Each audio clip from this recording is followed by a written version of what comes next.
This is the Renaissance Men Podcast, broadcasting live on YouTube and Twitch. Now please welcome your host, Stuart Garrard.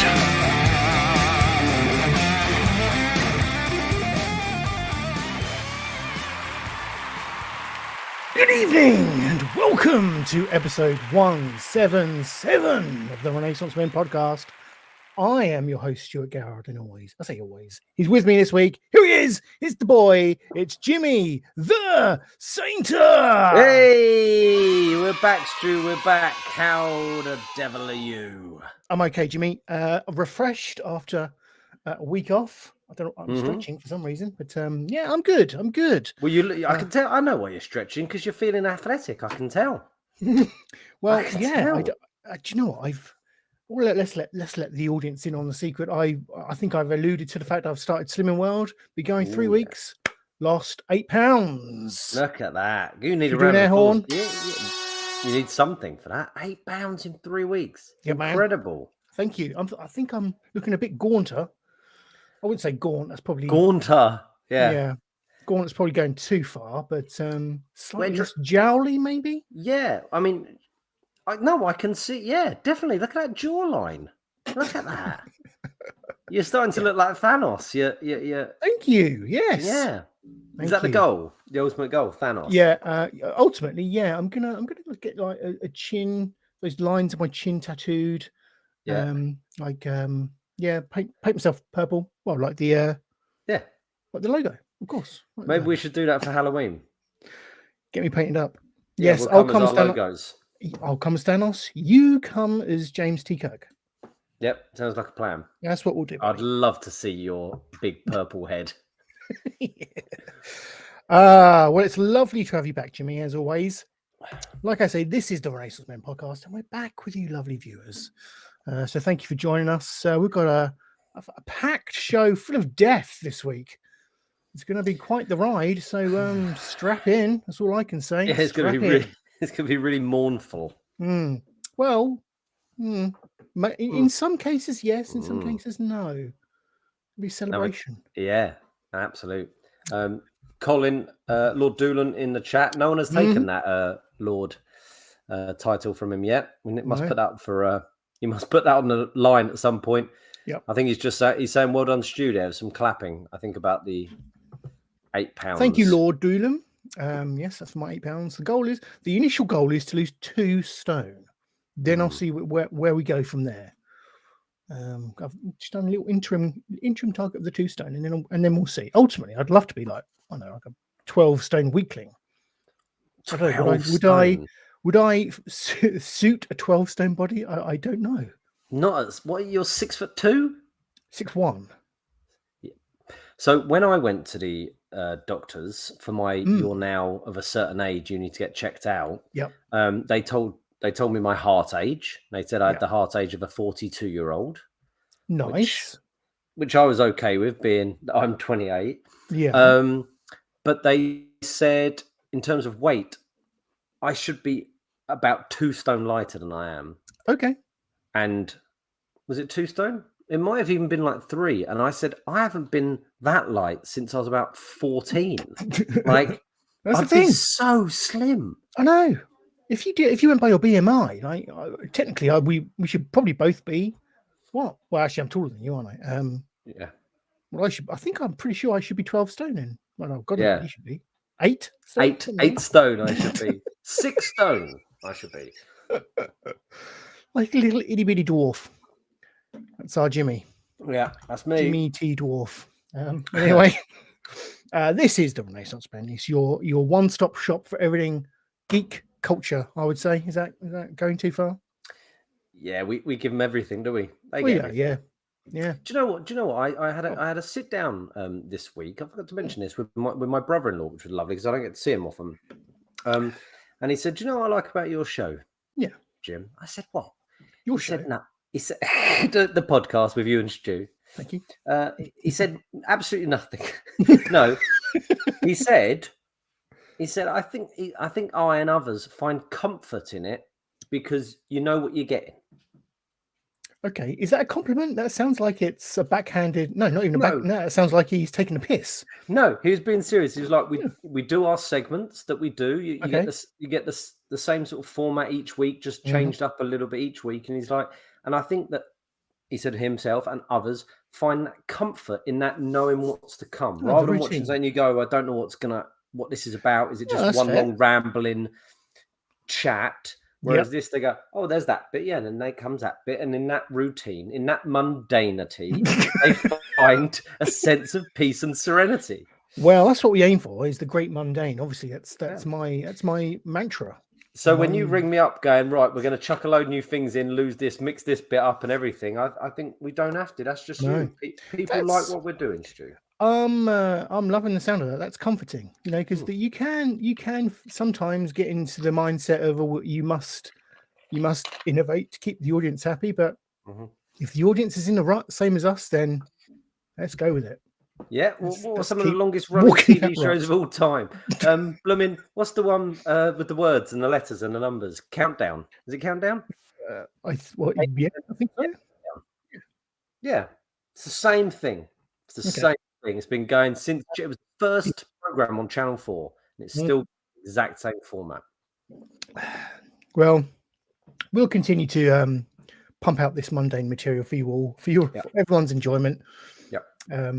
Yeah, that's good feedback. Keep sending feedback in to Jimmy.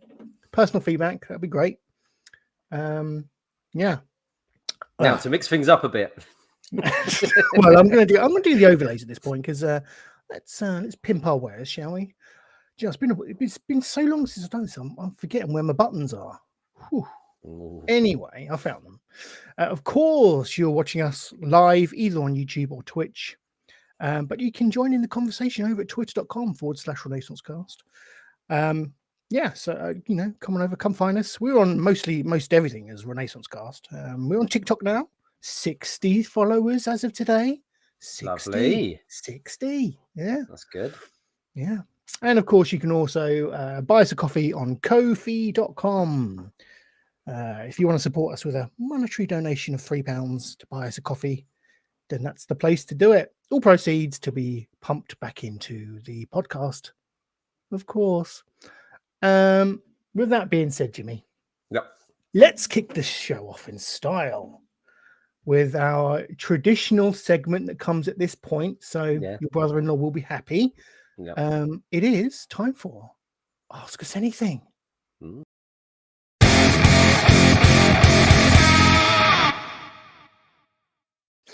Here we are. Yes. I did get another piece of feedback. Oh. From my nephew. Go on. He said, the stings are so loud. Really?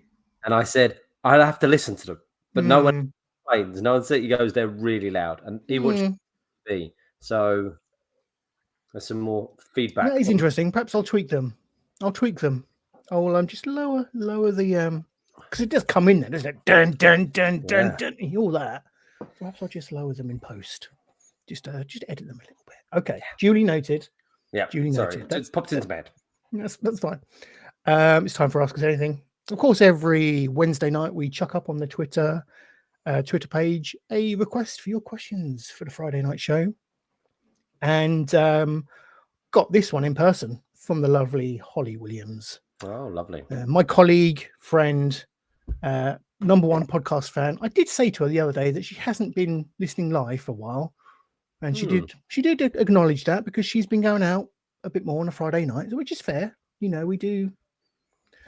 We are for the lonely, solitary person really, who likes to stay in on a Friday night. Let's be honest. But no, she said she will return in due course. So, but anyway, she gave us a question, and that question was, where this came from, I don't know. Jimmy, does the length of a penis determine? Does the length of a penis determine the velocity of past urine or whatever?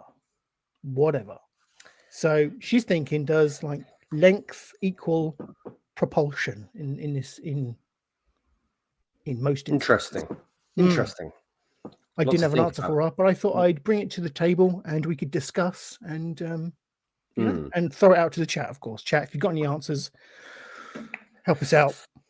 Now, I'm sure there's probably an equation you can use. Yeah, I'm thinking about guns. Right.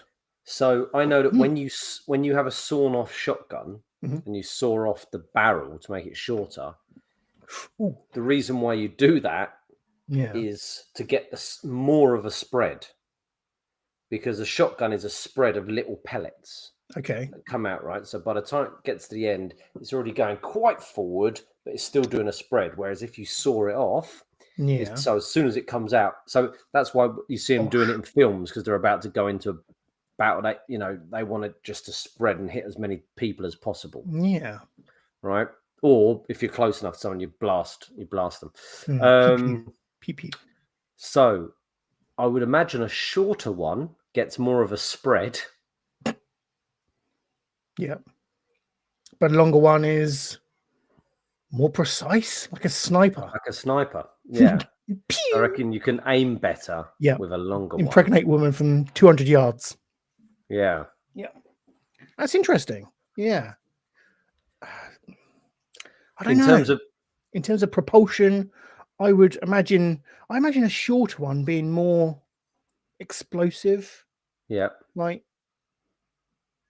I feel like if it's longer, then kind of in terms of distance that it has to travel, it's kind of the energy is diminished. Yeah, the energy is diminished by the time it's left the barrel. Because because that's it. Where does the energy come from to push it out? It's not from the tip, is it? It's from. It must be from the back, like a hammer on a gun. So yes, the shorter come out quicker. The longer it will slow down in that pipe. Science, simple science. Biology. It's all biology. Let us know in the chat. What do you think? And fluid dynamics. Yes. Yeah. Any questions? What I do know is as you get older, does it get? It gets slow. It gets less and it's slower. Less propulsed. It's like partridge. I never thought when I was 30 I'd have to push. Like. Yeah. Hey, do you know what? I as we're talking bodily things.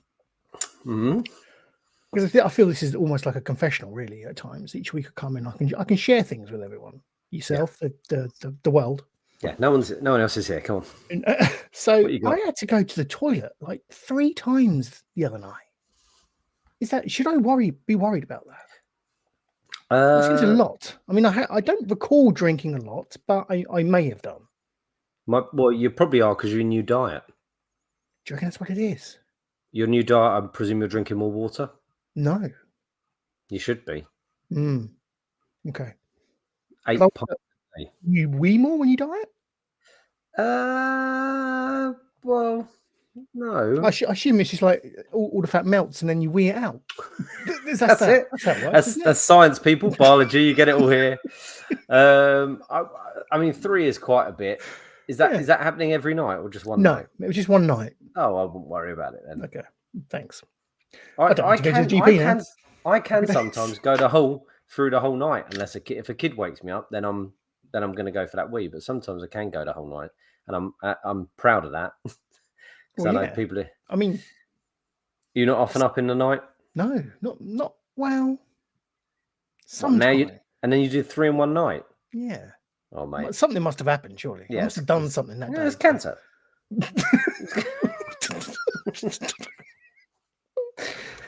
You're going to die. Same as Rolf, Oh, dear.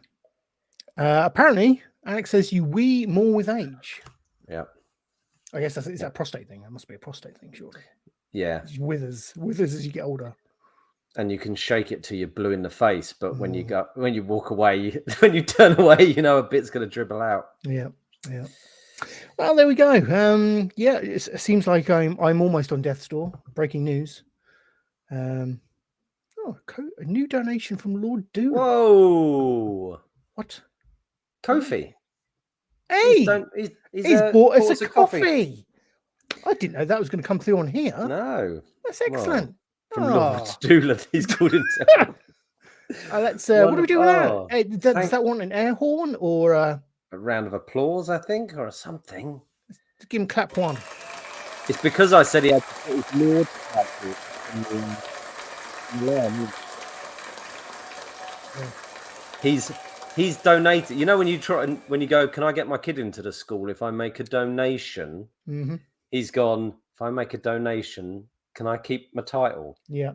Okay, is that what it is? Yeah, sly one, isn't he? Read him like a book. Adult nappies. Yeah. That must be why. Well, there's obviously a market for them, isn't there? Incontinent pants. Yeah. It's a sad day, but These must. Yeah. There's a little trick Cheers, which I Lord do. Dillon. There's a little trick which I do, Stu, where you push behind your ball sack. Yes, I have heard. You know that trick? Yeah, and just to squeeze the last few drops it's a good out. Trick. Yeah, and then I get it, and I ring it like a tea towel. Yeah, and I run it through a mangle. Mm-hmm. Just get every last ounce. Yeah. Welcome to the Midlife Crisis podcast with myself and Jimmy the Saint. Should we move on from this? Move on from We Talk? Yeah, sure. I forgot where we were for a second. That was Ask Us Anything. If you do have any questions, then do chuck them in the chat. Anything you want to ask me, Jimmy? Any burning questions that you've got? Bodily, sharing? Nothing going on? Good, cool. Right. With that being said, I'm going into it's time. Oh yeah, sorry. I'm all over the shop because I've tweaked the running order and everything. I'm in all over the place. I'm so sorry. We're going to do hot potato next. Sorry, Stu. I'm just finding more cable chews. Yeah. Bloody rabbit. Hot potato. Hot potato. Let's do the hot potato because it's been a week of death. So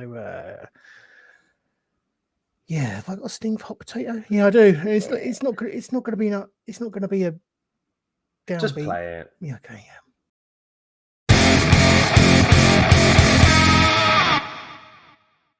yeah. So rusty. So rusty. The week of death. That's what this has been, isn't it? The week of death. Yeah. Well, whose death do you want to talk about first? I think we get the shady one out of the way first. Mm-hmm. Yeah. Tina Turner. No. No. Rolf. Oh, Rolf Harris. He is dead. Gone before his time. Mm-hmm. There we go. Yeah, Rolf is dead. Disgraced former entertainer Rolf Harris, who was jailed for a series of indecent assaults on girls, has died aged 93. I thought he was a bit older than that, I must admit. Testament to the saying, only the good die young. Indeed. He was found guilty of a string of indecent assaults between 1968 and 1986 following a trial in 2014 and was jailed for 5 years and 9 months. Seems like quite a lenient sentence, doesn't it? Really? He went nuts, didn't he? When it came out, when he got put inside, he just went nuts. Do you remember he wrote a really weird song in there? He wrote a weird song about in the prison. girl. Yeah, about the girl. About what he did. Yeah. Google it. You'll be able to get it up. It got to number 2 in Germany. No, he didn't release it. He just wrote it down, and you could read it. The papers all got hold of it because he was just on all the pet rescue shows and everything for so long, wasn't he? And he was. No, he's a national treasure. He was a sir, wasn't he?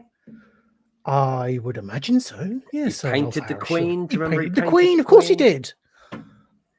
Painted Prince Andrew. Mm-hmm. All sweaty. They were mates. Yeah, the shits. He was released from what? So I was comment section from Alex. To think I sent him my cowboy artwork. Well, Alex, that is a shame. So yeah, he did. There's many tales like this. People writing to Rolf or drawing pictures for Rolf, or indeed asking Jimmy Savile for favors. Jim will fix it, and all that. To milk a cow blindfold, and you are all complicit. Yeah, all of you. I think so. Yeah. Let's welcome Rock. Rock, welcome. Let's salute the rock star. Thank you, mate, for joining us. Oh, here we go. He's straight in there. Rock loved Rolf. He had a consensual relationship that lasted many. What? Oh, okay. He had a consensual relationship that lasted many years. All other accusations were thrown out. He was from a different era, right or wrong. He was no Savile, though. Oh, is that some defense? Oh, Oh, interesting. oh, okay. Are we being too harsh on Rolf? Perhaps we've misjudged him. No, No, we haven't. No, that's interesting, Rock. Yeah, he was no Savile. He tried to bang his daughter's mate or something when she was 14 or 15. Watch the documentary, Alex says. Yeah, there's a documentary. She sent me the link. Yeah. Should we watch it now live? About Rolf and his Rolf. escapades. Yeah, his tomfoolery. Yeah. Did you like Rolf growing up? I enjoyed a lot of Rolf's Cartoon Club, the show. Yeah, he was a good artist, wasn't he? I liked him. His Rolf-A-Roo that he used to draw and all that. He seemed so nice. He did. I mean, it's such an incredible. Yeah, he didn't have that sleaziness, did he? That Savile clearly had. Seville and Glitter. Those ones, yes. The dynamic duo. He was almost like a father figure, wasn't he? Very disappointing. Very disappointing. Rocky, you drunk? Oh God. Is he drunk? He's drunk, isn't he? He's drunk. Is Bill Wyman a pedo? I think he's saying these people got with young girls. Oh, I see. I think Chaplin probably had a 14-year-old missus or something. It was a different era. Everything was black and white and silent back then. Jerry Lee Lewis. Yeah, I know. We know these people had these, but we're not defending any of these people either. That's what happened to Jerry Lee Lewis. He got off the plane in England with a 14-year-old girlfriend, and then the English went, "That's too country for us. Thank you very much. Away you go." I think the fascinating thing was I think he actually died several weeks ago. Yeah, of a broken but it was heart. only just announced of some kind of neck cancer and frailty of old age. Dying at home with his wife who has dementia. So yeah, quite obviously very sad for her because she probably still maintained his innocence and all that kind of business, but she probably forgot about it.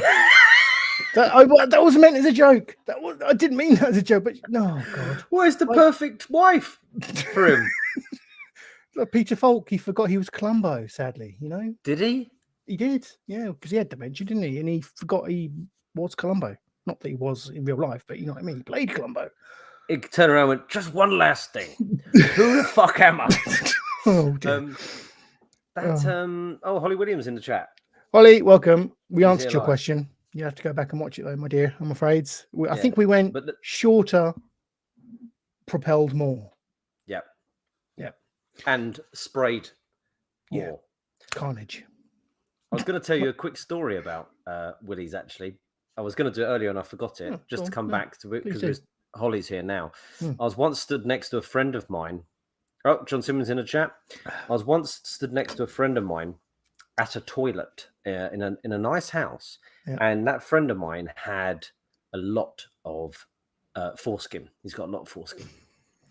And foreskin Phil, they call him. And a big willy. And I stood next to him, and we were both about to wee into the toilet. And I looked unraveled. I looked at him, and he's just holding it with all of this baggy foreskin. And I went, "Pull that back." He went, "What do you mean?" I went, "That's gonna go everywhere. Pull it back." And he went, "No, it won't."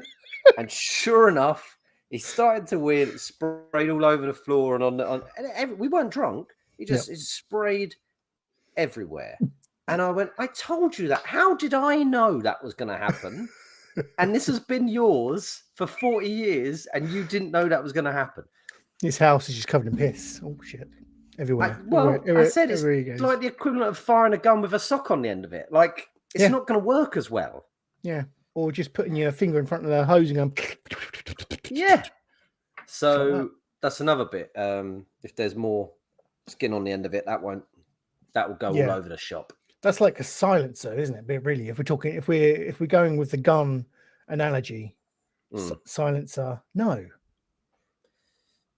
I don't know. That's what it was one of the stupidest things I've ever seen. Well, there you go. Couldn't believe it. Foreskin Phil and his big flappy foreskin. Yeah. But anyway, back to Rolf Harris. Rolf, I wonder if he had a massive foreskin. Who knows? It's well, some people know. There you go. And neck cancer. Connection?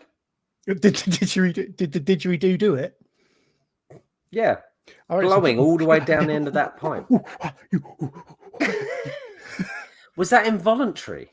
Those noises. Maybe. Neck. It's the neck cancer.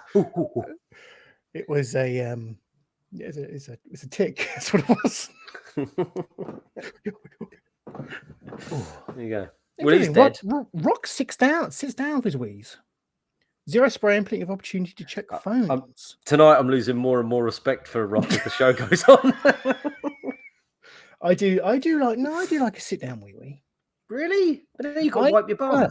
I've heard it empties the bladder more if you sit down. Really? I like to stand on my head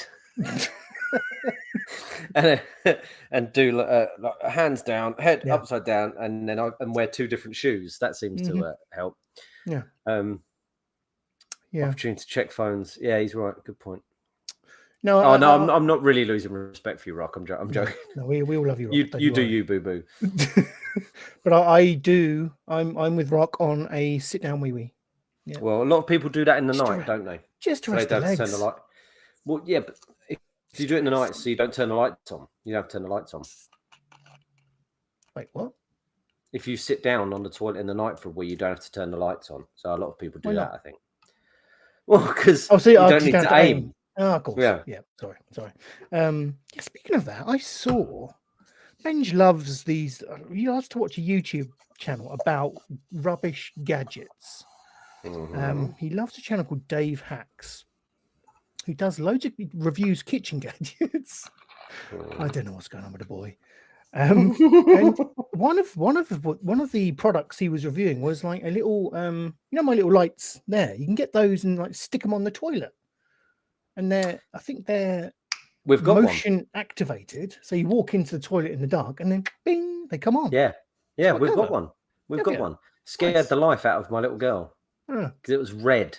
And she's evil mist coming from the toilet. Like an evil God, bog. Yeah. Probably quite terrifying. Speaking of evil bogs, Rolf Harris. So Rolf's dead. He's dead. Will he be missed? No. Well, by some people in the chat, but by others, not so much. And who else? We lost the big one. Oh, Tina Turner. Tina's dead. Yeah. I was absolutely devastated the loss of Tina Turner, because I don't know if you remember, I spoke about watching the Tina documentary many weeks ago, probably months ago now. Yeah, I do remember that. And just, I hope I expressed my love of Tina Turner at that point. But yeah, sad to say. I mean, again, she was of an age. She was in her 80s. And let's get up there. Let me get the story up while I'm waffling. I think she was 83. I thought she was older than 83. Yeah, there we go. Yeah, Tina. Tina Turner, music legend, dies at the age of 83. Yeah, she is a God lover. But what I love about Tina Turner is just, I think it's her determination that she showed throughout her life. Obviously you've got to be pretty dedicated to have that initial cracking career with Ike in the Tina Turner and Ike Turner review, when they were knocking out hits in the 60s.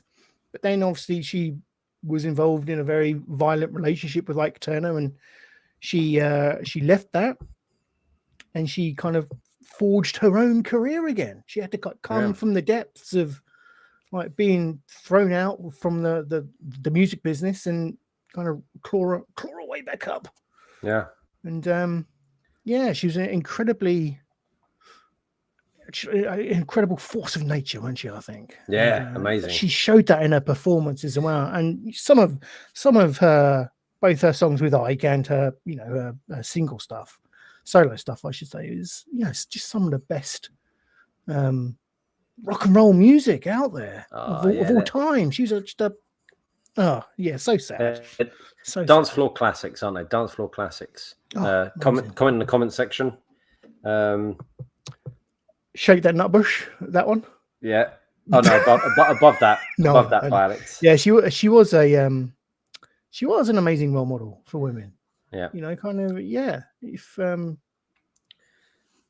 Rock, have you got anything you'd like to say about Ike?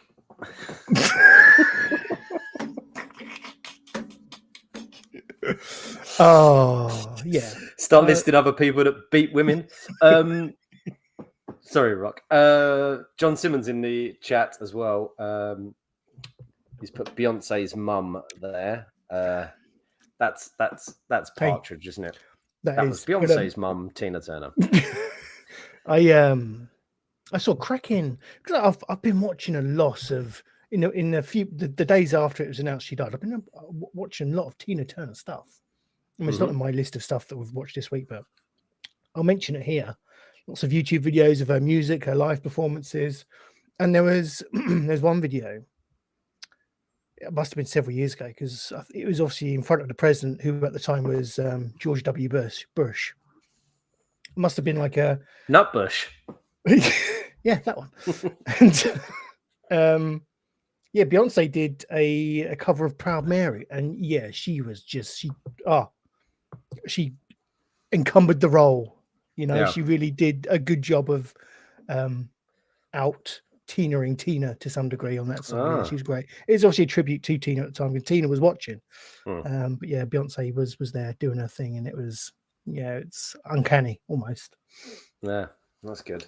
Another couple of comments in the comment section. Welcome, Shinobi Sun Moon. Rest in peace, Tina Turner. I know, it's very sad, isn't it? Very sad. And The Rock. Yeah, The Rock. Honestly, we love you. Yeah, I do mean. Sorry, I'm particularly dark this evening. But yeah, it's so sad that Tina died. But of the two, I think let's celebrate Tina Turner's life, and let's kind of we celebrate Rolf's death. Yes, that's what I was trying to say. Let's celebrate her life and celebrate his death. We could dance to Nutbush on Rolf's grave. Yeah, you're simply the best on that grave. Yeah. On that grave. Yeah. Rest in peace, Tina Turner. Rolf, not so much. Should we give her a salute? What we got? We got a horn for her. What we got for Tina? Yeah. Do you know what? Let's give her how many horns? The Queen had 10. So where'd you rate her next to the Queen? Should go 5? 10's a lot, isn't it? It was quite a lot. I'd give her 20. Yeah, I'd say we should give her as many as the Queen because she's a queen in her own right, isn't she? But let's just do 1 because they're so loud and big and long. In this instance, each air horn is the equivalent of 100 air horns. I think that's fair to say. There we go. No. I'll tell you what's putting me off. That woman's spread eagle on the right-hand side. It's not the best picture to choose, is it? What is she doing? She looks like she's about to inspect herself. Force of nature. Yeah. Quote. That's a quote. Yeah. Oh, there you go. Style icon. She was simply the best. Yeah. I think she spent her last years in South Africa. Prison. Same prison as Nelson Mandela, I think. Really? I'll tell you, she was my mum's favourite. My mum does a wonderful Tina Turner impression. Does she? I haven't seen her do it for a few years, but yeah. Oh, well, my mum used to have hair very similar to Tina's. There we go. Sad passing of Tina Turner. Holly has a question. What's Holly asking? Have either of you watched series 2 of Yellow Jackets yet? You done that yet? Done what? Watch that. Oh. You watched series 1, didn't you? I did. And you know what? I have watched I started to watch series 2, both me and Amanda did, and we didn't like it. Oh. Did not like it. Yeah. I think it outstayed its welcome a little bit. I Wow. was getting I got a bit bored. They started focusing on, the storylines I didn't want to know much about, like the affairs and the stuff that was happening to them, the girls in the present day, as opposed to the interesting stuff when they were lost in wherever it was they were lost. That was the interesting stuff to me, and the focus was shifted to the wrong way. That is the tricky thing, isn't it? You do that first series, and you've put so much into that first series. It's mapped out and everything, and the script's great and it's everything. And then they go, "It's been a success. Quick, we need a second series." You've got 3 months or 2 months to write it. Where you've spent that first series, you probably wrote it over a year or something. Yeah, it's tough, man. But I appreciate that, and I don't know. Perhaps I will go back to it, but because I have heard good things, to be fair, but it just wasn't clicking with me. And this day and age, when you got limited time and other pressing, things that you want to crack on with, something's got to grab me. It really has. It's got to just grab me by the balls. Yeah. And say, watch me. Yeah. He's rewatching series 1 in order to watch series 2. Series 1 was great. I loved it. Obviously spoke about it on here, but series 2 just it's on Sky, isn't it? Yeah, Paramount. Paramount.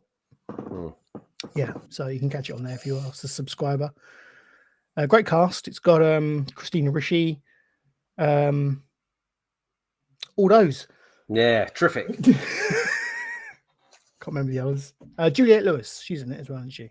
I love Juliette Lewis. I've actually held her up, Juliette Lewis, like that. Have you? Oh, what did a musical performance? Was she stage diving or something? Saw her in the street. Held her aloft. No, I was me and I think Vass and Alex and John Simmons Scale Modelling were at a one of her gigs, Juliette Lewis and Alex, and she jumped into the crowd, and John and Alex are big guys, and it was quite a short crowd. I think it was quite a young crowd, so we all had her up there. She was all ours. Yeah. I'm sure funny you mentioned that as well. It's a show of coincidences this week, but I saw an interview with her, I think on Howard Stern, where she was talking about her stage diving escapades. Oh God, what she said about us? Well, yeah, she wasn't complimentary. I'm not suggesting anything to do with you guys. I'm sure she stage dived more than once. Yeah, indeed. But I think certain fans can get a bit. I don't doubt it. I don't doubt it. So I think she was it's dangerous. Bemoaning the more Rolf-like of the crowd, if you like. Yeah. Old John Simmons Scale Modeler, he actually went and saw her again, and afterwards he snuck backstage and ended up in her dressing room. Really? Sat down with her and the band and some other people, and everyone's just chatting, and he's just sort of sat there. Wait, who the fuck are you? And he had one of her records underneath his top. He must have bought it there, I guess, on vinyl, and had it up his top because he didn't want to, be in there with one of the records because he'd look like a fan or whatever. And they were there for a while. Eventually, it was him and someone else. And eventually, I think he said it looked like they were starting to twig. And he was like, right, well, I better go then, and stood up, gave her a hug and said, see you later. And she felt this thing under his top.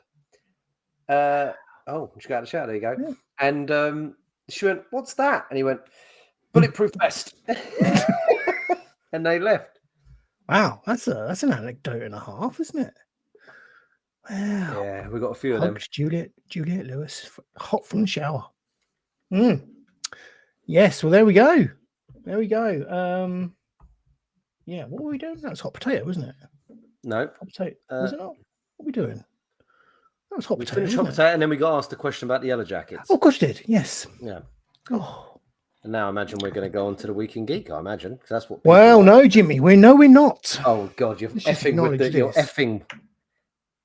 And she touched it and it said it was a bomb. No, you didn't. You didn't say it was a bomb. You said it was a bulletproof vest. I think. He does have a better memory than me, and it is his anecdote. So I should probably believe him. His experience. Let's go with him. No, I'm going to do some hot takes. Let's go from hot potatoes. Well, I'm keeping it hot, Jimmy. Keeping it hot. Hot potatoes to hot takes. Wonderful.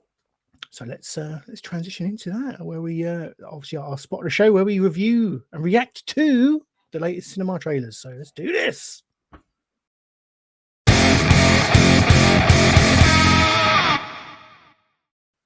I'm not going to do the background. I can't be. What? I know. I'm going rogue. Going rogue. Don't worry about it. Let's do this. Let's do this. Jimmy, are you a fan of the Mission Impossible franchise? Stu, I am. I think they're excellent films. Do you know, I don't think I haven't seen one since 2. Which I quite enjoyed. Yeah, I haven't seen. I've seen Mission Impossible 1 and Mission Impossible 2, and that is it. They're all on Paramount. Are they? Yeah. Nice.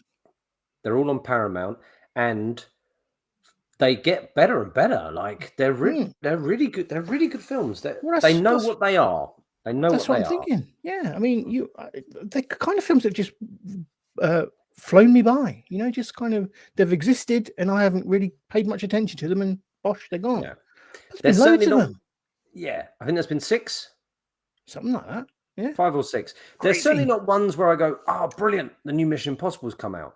But when they do come out, I go, "Oh, I do want to watch that," and I watch it, and it's always good. Yeah, Vim Rhames, Simon Pegg. Tom Cruise doing what Tom Cruise does best. Yep, stunts, big stunts. He trains so much to do those stunts. He's a machine, isn't he? I like Tom Cruise. He's a bit odd, but he's a massively odd, but he's great. A proper movie star. We spoke about are there any true movie stars left or coming through? And he's like one of the old guard, isn't he? One of the last real proper film stars, of the ilk we used to get. I watched Live, Die, Repeat again the other day. Yes. Is it called Live, Die, Repeat, or is it called The Edge of Tomorrow? I think it's called Edge both of Tomorrow. Things. Yeah, but I know the poster says Live, Die, Repeat, isn't it? Yeah. Well, and the title on Prime, I think, is Edge of Tomorrow, Live, Die, Repeat. I don't know. Yeah, subtitle, whatever. But I like you seen it? Yeah. It's great. Groundhog Day with mechs and shit. Yeah, so good. I'll watch that again. He's great. Tom Cruise is great at what he does. When he's doing that, he was awful in The Mummy. The Mummy's awful, but anyway. Well, this week I've got for you Mission Impossible Dead Reckoning Part 1, the trailer. Yes, Part 1. I saw that it's called Part 1. So is this like the last Mission Impossible film? Well, I don't know. Are they splitting this up into 2? They must be. Doing like an endgame type scenario. Let's take this last film and split it and make as much money as we can out of it. That I'm not sure, to be honest. They must be. Could consult Google, but I won't. But I've got the trailer for you. I haven't seen this. Like I say, I'm going to see if this is going to draw me back into the Mission Impossible universe.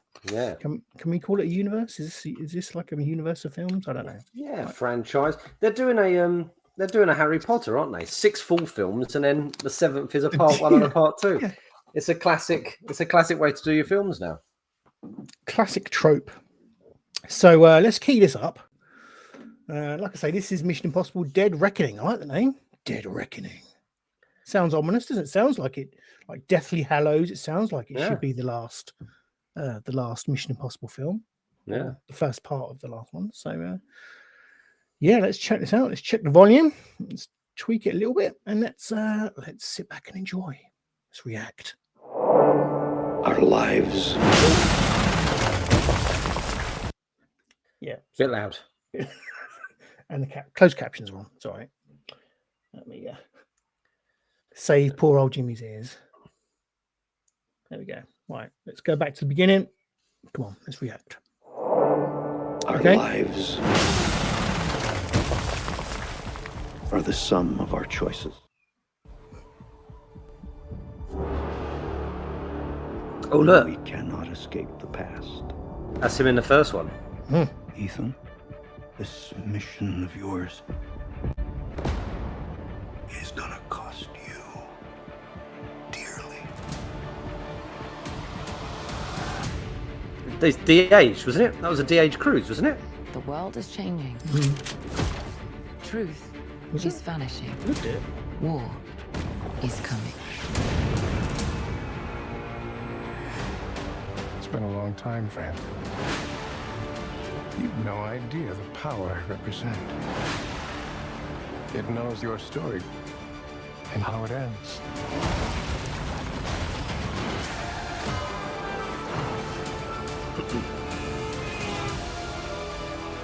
Haley Atwell. Listen to me. The world's coming after you. His fate is written.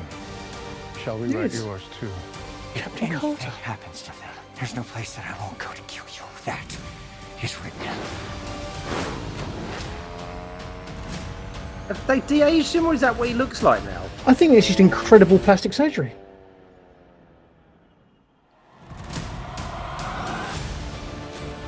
Ethan, what's your objective? What's your ultimate objective?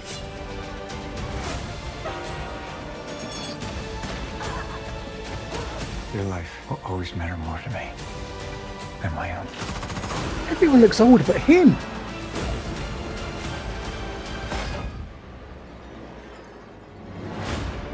None of our lives can matter more than this mission. I don't accept that.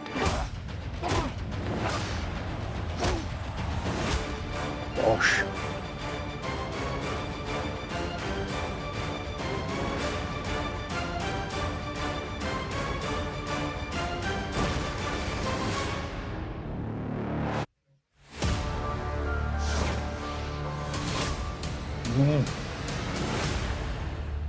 A good, lively kind of action film. They all- Yeah. They're all great. I'm going to shock you, Stu. I prefer the Mission Impossible films to the James Bond films. Well, I'm not a Bond fan, but that being said, do you think I would enjoy the later Mission Impossible films? Yeah, from 3 onwards, they're great. Number 2 is the only one that's a bit dodgy, it's just weird too. Like the first one's good, and then 2, he's got his longer hair and he does like a weird dance in a car and with another woman. But then 3 got good, and then 4 and 5 and like what they call like Rogue Nation and Auntie's Pants and stuff. I can't remember what they're called, but they're great. They're great. What we got here in the chat? Dylan says Cruise is 60. Whoa. CGI, surely, he said. He looked great, didn't he? He really did look good. Like I say, he looked like he'd stayed the same age, but everyone around him had aged significantly. He didn't Simon look like Pegg he stayed looks- the same age. He looked younger. Yes. Yeah. Neil J in the house. Well, Neil, lovely to have you. What's Neil saying? I'm probably a few films behind in the series. As he said something previously, he did. Looks good to me. If you've got a formula that works, stick with it. Yeah. Yeah, it is good. They're good fun. They actually got better. Like 4, I think 3's the one with Philip Seymour Hoffman. That's okay. But 4 and 5, yeah, I'd say check them all out. Lord Doolan, what's he saying? Bourne or Mission Impossible? I don't like Bourne films. I think the Bourne are more gritty and, this is Matt Damon for me. yeah. But the Mission Impossible films are just good, fun action films, which there's not a lot of them anymore. And that looked like it was living up to that billing. Yeah. That's Scientology for you. Keeps you young. Yeah. Sacrificing, I don't know, young virgins and drinking their blood. Well, he might be doing what Sandra Bullock does. She injects baby Korean foreskin into her face. Right. No. Do you know what she should get? Get in touch with your mate. She'd have it for. I know he's not probably. Well, I assume he's not Korean, but old fluffy Phil. foreskin. No, they need to be baby's foreskin. It can't be. Okay. Can't be an old man's foreskin. Old leathery foreskin. Okay, that's a shame. You wouldn't get that down the syringe. No. Neil says, I prefer Cruise as a hero to Craig, even if it's a bit messed up in real life. Yeah. Even if he's a bit messed up in real life. Yeah. You have to separate him from the art, don't you, with Cruise? You have to go. Yeah. But we can't do that for Rolf-A-Roo. I won't. No. You can if you want. No. I'm not going there again. It depends if you want to watch old shows. I went round my nephew's the other day. He's 19 and he was watching Bullseye.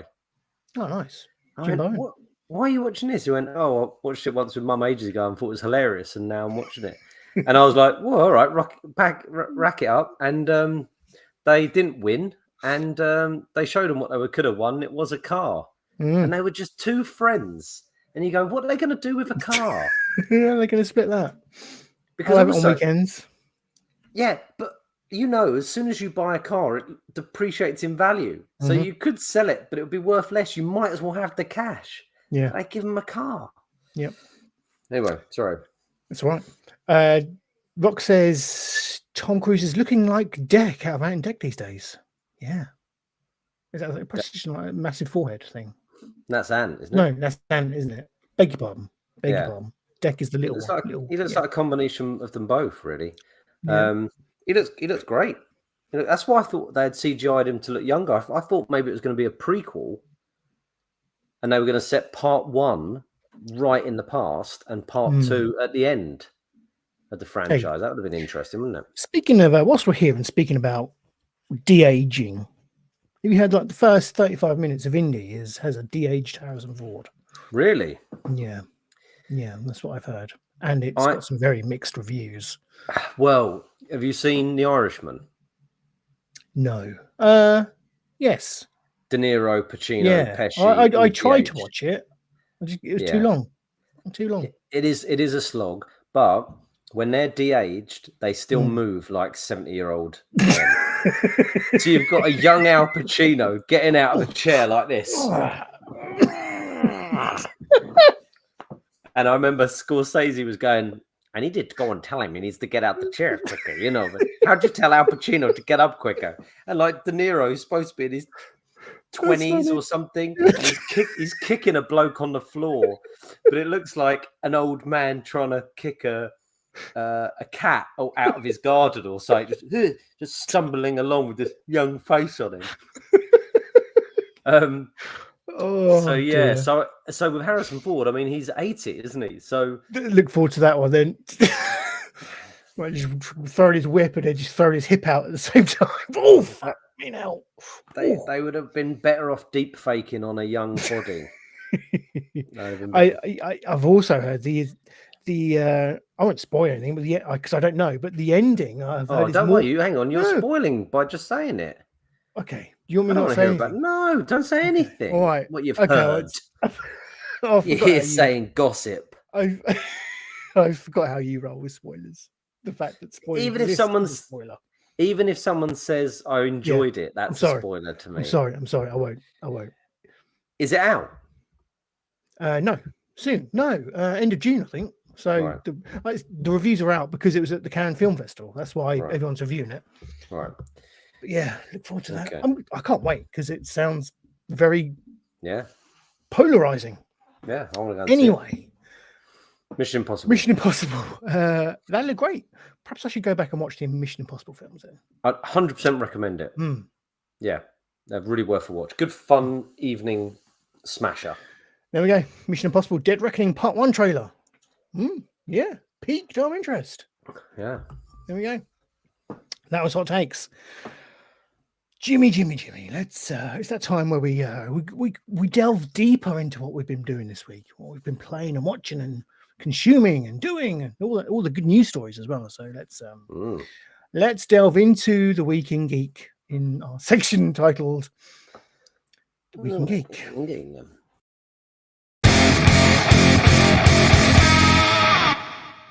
Here we are. It's the week as Jimmy cowers from the audible agony that he's in. It's the Week in Geek. Just as an aside, before I delve into what we've been doing, I watched The Fast and the Furious, the first one. Do you know, I was going to mention Fast and Furious because I've only ever seen one of them and there's now 10. I know. This is exactly what I was thinking. I was thinking, come on, there's been 10 of these and I haven't seen any of them. Plus Hobbs and Shaw. Which one? What? Hobbs and Shaw, the spin-off. Is that the one you've seen? No.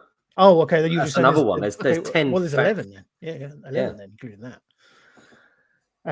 So I cracked on the first one and it was okay.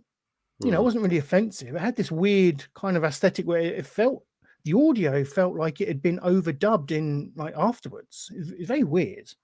I don't know if it's like the levels of the audio or what, but it didn't seem to match. Uh, There seemed to be something off about the whole thing. But anyway, it was a very early 2000s film, in aesthetic and style. And I just came out of it thinking, I can't fathom how there's been 10 more. I've spoke to people about this before, and what they've told me is it starts off as a car racing thing with a copper. By like 4, they're not car racing films anymore. They're in space. They're superhero films with big bank heists and all of this stuff. And people do say they're good fun. They're good fun. I really want to watch them all. I do want to watch them all. Yeah, I may continue the project, but the first one didn't really inspire me to go and watch. What was the second one? Too Fast, Too Furious, or whatever it's called. Yeah, I've seen the third one, Tokyo Drift, where none of the people are in it. And I saw that in Thailand, interestingly enough. Oh, okay. Yeah. But Jimmy, regardless of that, I want to know what you've been. Have you been watching anything interesting this week? Come on, bring it. Hit me. What you got? Yeah, I've watched a few things. I was going to talk about a TV show I watched on Channel 4 called The Great Sexperiment. Okay. Oh Christ! It's two seasons. Yes, it's one of Jimmy's Channel 4 late night watches. The Sexperiment. Basically, they get couples on who have decided they want to try either a threesome or an orgy or consensual swapping, and they drive them to this mansion, huge place, and basically at this mansion is all these people, men and women, who have job titles like dancer or what else? Mortgage advisor or something. Yeah, but I mean, they're all prostitutes. They can't. You can't. Yeah. Let's call a spade a spade. They're all there to bang whoever comes in. Yep. And they will be being paid to be there.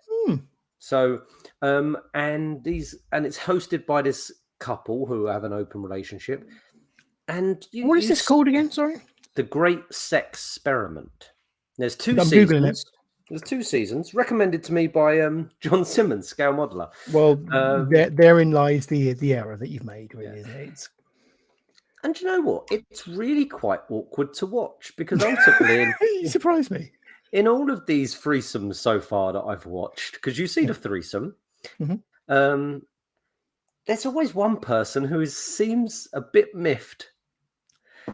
And you'll be seeing that maybe like 2 women going at it, and you're like, hello. And then you'll just cut to the bloke's face like this. And then the next morning, the bloke will be like, can't believe you did that to me. And it was like his idea to come. This 25-year-old bloke has brought his 19-year-old girlfriend, crazy Welsh girl. And she's like, we've tried monogamy, so we thought it'd be fun to try an open relationship. And you're like, she's 19. You go, you haven't tried anything. You're a child still. So we're trying this open. I always thought it'd be fun to have a threesome, didn't we? I just want to say that's the best accent you've ever done on this show. Oh, there you go. So he's like, yeah, I thought, it'd be really nice to have a threesome. She goes, so we're going down to the party tonight and we're going to select one of the women. And then there's all these women who, if they took off their makeup, you wouldn't recognize them. And they're just all getting, they're like, should we play a game? Let's play a game. Yeah, ice cube game. I'll put the ice cube in my mouth and we pass it from mouth to... It's post-COVID, obviously. And they do the game. They're like, yeah, we're really connecting with Precious. So we're going to take Precious to our room. And they take her and they switch to night vision. And she's like, right, get on the bed. Let's get involved then, and then... You're losing it a bit. The next day, it's like, I can't believe you did that to me. You really mugged me off. It's so horrible. So I watched a couple yesterday. They ended up splitting up because of it. Oh. They went, we met people on the show and we both realised that we didn't like each other that much. People generally will do anything to get on TV. Sad. It was really. I know. I was thinking, like, what about that poor Welsh girl's parents watching her? Well, our daughter's going to be. Are you going to watch it? Yeah. Are you going to watch the Goggle Box tonight? Our daughter's going to be on at 7 o'clock. on What Channel accent 4. is that? That's Welsh still. That's her dad or mum. They're buying their lottery tickets down at the local shop. And our little Dina's going to be on the show tonight. You going to watch it? Yeah. What's she doing? She's having a threesome. This sadly sounds kind of like the type of TV you just get in this country now, isn't it? Just On titillation, Channel 4 for sure. titillation. Just Googled this. I Googled the Great Sex Experiment, and a couple make TV history by performing sex act for first time on Channel 4 show. Yeah, well, I do it every episode. Doesn't say what sex actor was, but I really want to know. Well, I've seen most of them so far. Multiple. They're not on it. No, That's more Rolf's cup of tea. Yeah. I mean, look at this. Mm-hmm. Yeah, Look at them, Stu. I am. Oh, here we go. And that's the Welsh girl. That's him and her, and that's who they take to their room. Mm-hmm. Now get in the. Come on, get. Oh, it was ridiculous. Get in the hot tub, boyo. Oh yeah, that went Asian. That went Pakistani. But yeah. So anyway, I was going to talk about that, but I thought I won't because it's an awful show and I don't recommend it. Yeah, maybe recommend it a little bit. I'm game. What I was going to talk about was the film that I watched over the last 2 weeks. Yes. M. Night Shyamalan's. I like it. I do like an M. Night film. Old. Yep. Yeah. Is this the beach one? Where they all The go on beach one. Where we watched the trailer, didn't we? Do you remember we reacted to the trailer? Did we? Do you remember, Stu? We reacted to the trailer on this very show. I don't remember that at all. Bloody hell. I think we did. I could be misremembering. I'm not denying it. Not denying it. These shows blow into one, Jimmy, my friend. Anyway, Old. Yeah. They've put it on Netflix. It's in their top 10. It's an M. Night Shyamalan movie about a family. There they are. And it's got that lovely bloke in it from the Marvel werewolf film. The guy's best mates in real life with Andor, apparently. Really good actor, really lovely actor. Yeah. There he is. And they're a couple. There's their kids. They go to this island. They have a trip and they go, oh, why don't you go down to this beach? It's lovely, very secluded. And they go down and another family go with them. And there's some other people there. And I don't want to give too much away, really. No, that's the thing with M. Night Shyamalan. I mean, the trailer did anyway. It showed like a couple of them got older, you know. Yeah. But it was so anxiety-inducing. It was one of the most anxiety-inducing films I've ever seen. Just constant like things going on and the music and everything. It was it was intense, but still very, very good, very great acting, very enjoyable, fun. You know, not fun story, but good story. Does it have the traditional Shyamalan twist at the end? Maybe, but it's the whole thing is just, you know, unusual, you know. Yeah. So I don't want to say too much, but it's on Netflix and it is I think worth watching. I don't think it's not as good as Sixth Sense or Unbreakable or he peaked there, I think, didn't he? Or Signs. Okay, so it's his worst film. Is that what we're saying? Well, I haven't seen all of them. Okay.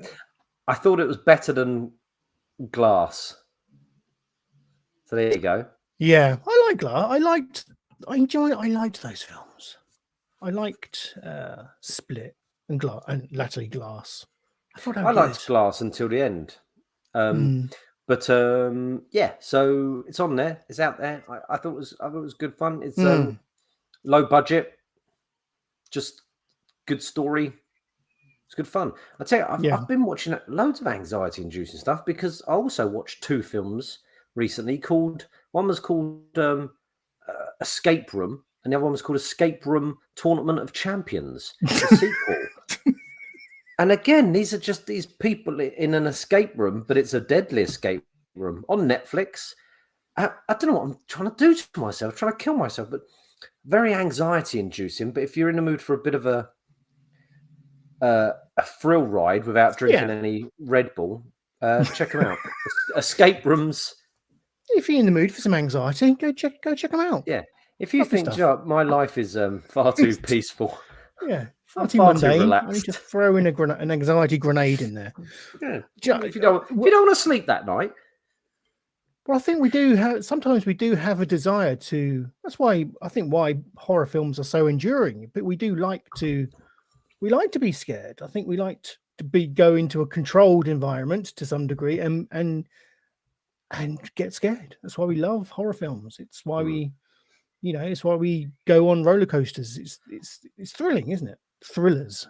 I guess that's where the term came from. It's both all about old and Panic Escape Room are horror films for me because they give you the anxiety. I also watched another one. I watched the Fall, where two girls climb up a really high ladder. I've seen that knocking about. I haven't watched it. Yeah, it's on Netflix as well. Again, enjoyable, anxiety. And again, as I say, they're good horrors for me because if I'm watching something about a horrible clown that jumps out under your bed and stuff, I'm in trouble. Whereas not for you. No. So you go, Netflix, old, Panic Room 1 and 2, and The Fall. No, a good smashing of chillers there. Of anxiety, yeah. Nice. Well, I'd say what we've both been watching, or we've both watched, is of course Quantumania.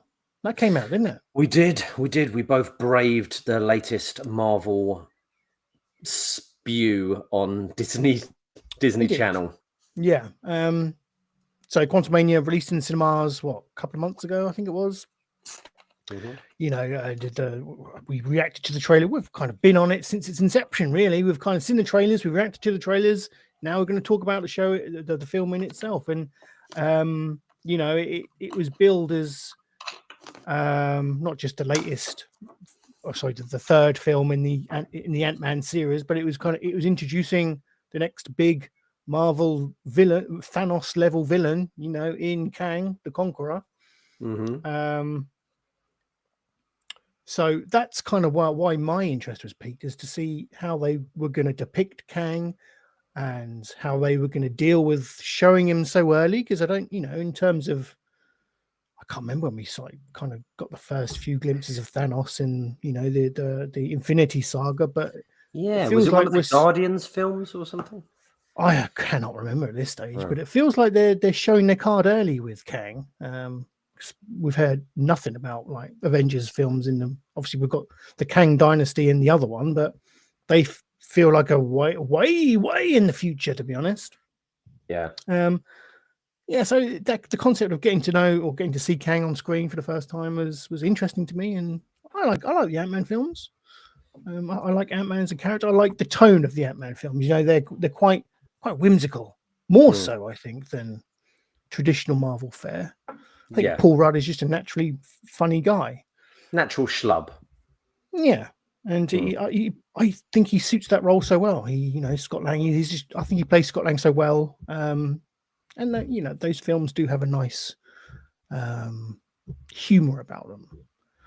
And that certainly continued in Quantumania. It's a very, I think it's a funny film. It's, it's very comedic in points, maybe too comedic. Certainly around the introduction of and demise, spoilers, of MODOK. I think the depiction of MODOK has been quite controversial. Do you want to bring his picture up? Yeah, let's do that. Let's do this. Get a picture up. So MODOK in the comics is MODOK stands for machine. What is it? Machine organism designed only for killing. For killing, yeah. Something like that. Mechanical organism designed only for killing. Something like that. And it's supposed to be a terrifying thing. And if you saw it, you would be scared. Yeah. Wouldn't you? In this film, no one is scared of this thing. I am trying to find it. Bear with. I've got it. No one is scared because the twist is it's the guy from. I will tell you the twist because people won't care. It's not much of a twist, is it? It's the guy from the first film who Scott Lang shrank down bit by bit. Who was the Wasp in that film, wasn't Darren it? Cross. Not the Wasp, the bee, Yellow Jacket. It was called Yellow Jacket. Yeah.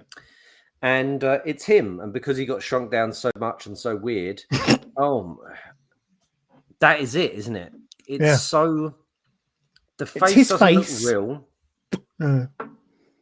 But his introduction is him being like craned into his MODOK suit, and you see his like little MODOK buttocks. That's right, you do, don't you? You see his peachy little bum bum. It's a big joke. They never really explain why he's got a massive head and really tiny little arms and legs. Do you remember how he shrank down in the first film? You see it, don't you? He shrinks a bit at a time, doesn't he? So it just deformed him all up. Right. So they're just saying that bits of him shrunk more than the other bits. Okay. Yeah. No, I'll go with that. But no one was scared of him. If you saw that, it'd be horrific. And they all just took the mick out of him. As you can tell by my tone, I thought the film was pretty dire. As much as I enjoyed some bits of it, and I like Paul Rudd, it seemed like Michael Douglas and the Wasp had nothing to do in this film at all. I think Douglas did. I'd agree with him on the Wasp. Did he? He just kept going, my ear, my ear, and then he turned up with some ants. No, he doesn't have much. He doesn't have anything to do. He's come on. He's the comedy relief. He was awesome. And Bill Murray just thrown in there for no reason, just doing his thing. Well, of course, it's Bill Murray, but Michelle Pfeiffer was fine. Kang was good because he's a great actor. But I don't know. I found his daughter incredibly annoying. And she thought she was so good. She wasn't scared of anything. She wasn't overwhelmed by anything. They're just walking around this place that looks like fucking Bizarro world. And she's just sort of walking around and all fine. And she drinks the liquid first. And she tells her dad to drink the good. I don't know, man. I liked this opening. I like this. You know, he's an ordinary guy. He is an everyman. So he works as that. But he didn't really have much to overcome. He didn't really grow as a character. She didn't grow as a character. She was giving him shit that he hadn't done anything. She's going, yeah, what have you done recently? He's like, I saved the universe. I saved the universe not long ago. She's going, yeah, what have you done recently? I've been standing up for homeless people and getting arrested. You're like, shut up. She's woke. She's gone woke. Well, yeah, that's exactly what it was.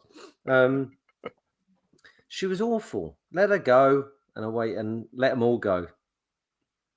I didn't like the conceit of how this all transpired. You know, her just making, by her I mean Cassie creating this quantum realm map thing that she's just been able to discover. She's apparently a physics genius that she can create this quantum realm map. That didn't wash with me, and then them getting sucked into it. But everything apart from that, I absolutely adored and loved. Really? Yeah, really loved it. I loved the look of the quantum realm. I'm with you. I love the look. I love the creatures. Some of the creatures are great. The little wibbly jelly thing was hilarious. Fun, Kang made it for me because Kang was amazing. I do have concerns about how easily they. Yeah, well, this is spoilers. Here, spoilers, you know what I mean? Oh yeah. How kind of they just dealt with him. Let's move on and escape from the quantum realm.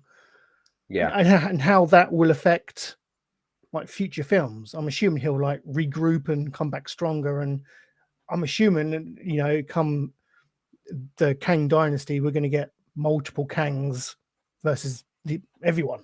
You know, Avengers, whatever. That's and assume where they're going to go. So, but he shouldn't have been able to beat him in a fight, should he? Well, he shouldn't have been able to do anything against him in a fight, really. If you mean, especially, when he's just a man. And I know, is Kang without any of his stuff pretty much just a man, without his suit or anything? So, But he fought like a goddamn hero, though, didn't he? Like his fighting stance was awesome, and Scott was just flinging around and. Adam's in chat. Welcome, Adam. Are there any tits in it? No, there's just one butt. Sadly. Yeah. And it's Modok. Yes. Yeah, Modok's. Yeah, Peachy Bum Bum. I don't know. Thank you for joining us, Adam, by the way. I just thought it was. Why are we watching Spider-Man? I don't know. Sorry, I wasn't paying attention at all. I just think it was a bit of a poor showing. I didn't think there was anything new or exciting in it, really. I liked all the creatures.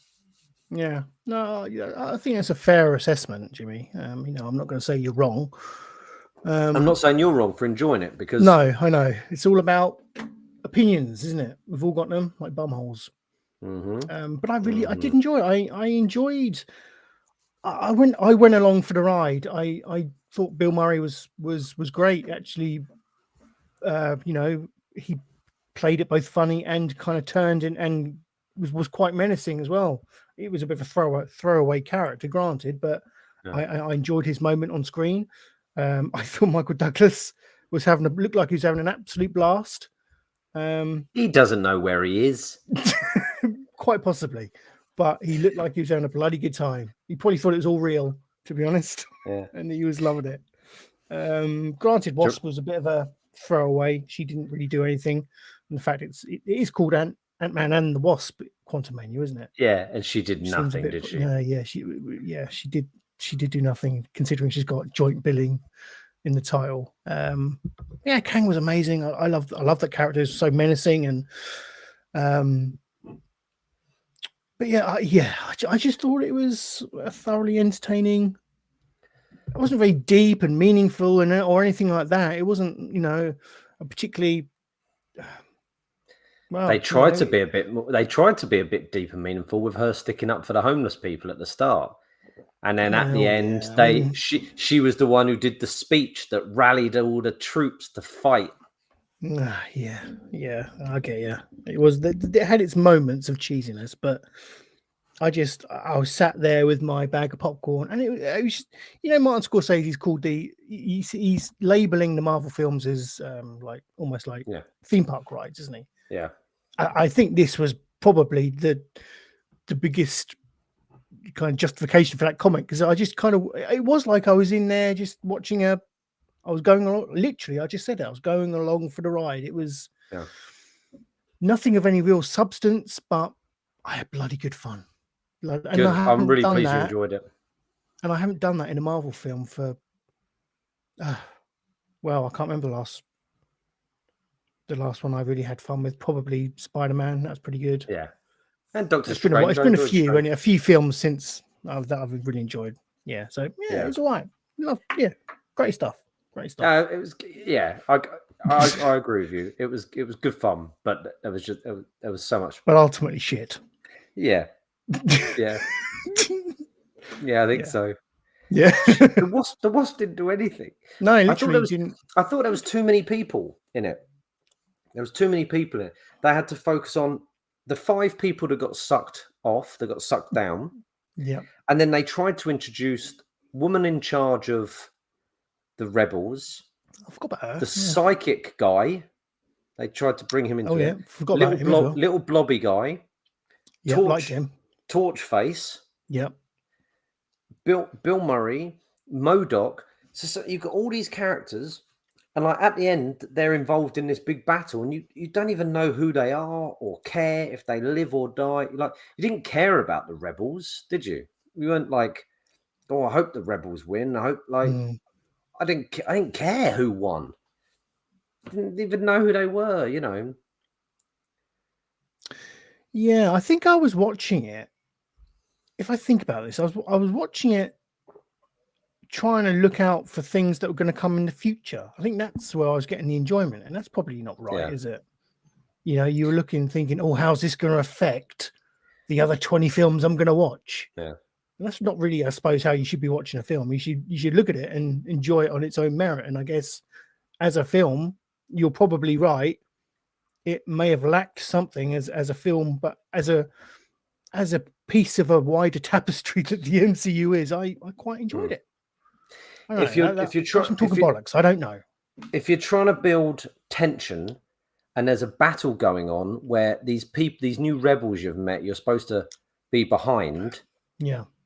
Ant-Man is having a jokey conversation with his daughter about how you're supposed to do the shrink and punch, and just in the middle of this battle, the jokes going on in this battle, it didn't. For me, it just didn't. It didn't land.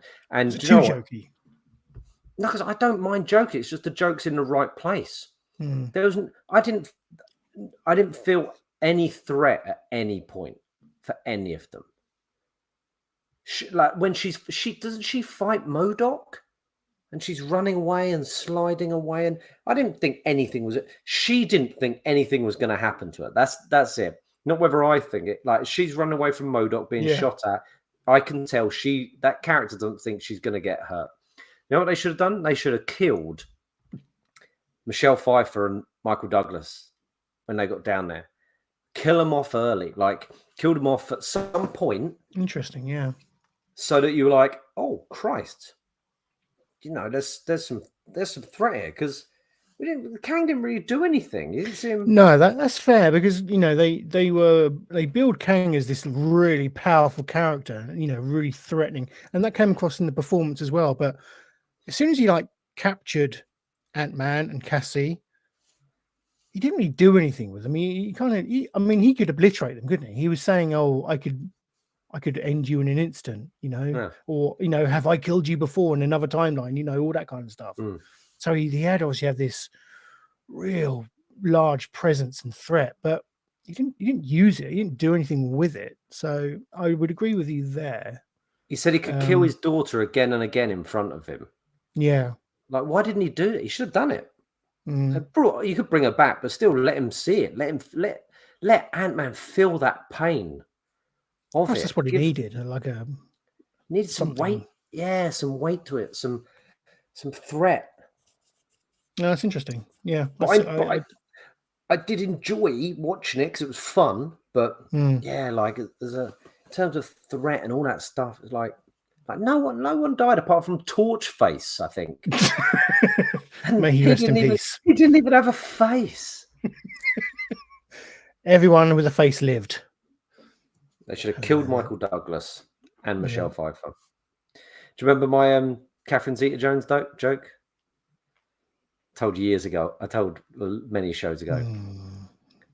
Catherine Zeta-Jones. Catherine Zeta-Jones recently came out as bipolar. Apparently, half the time she's incredibly happy, and the other half of the time she's sucking an old man's cock.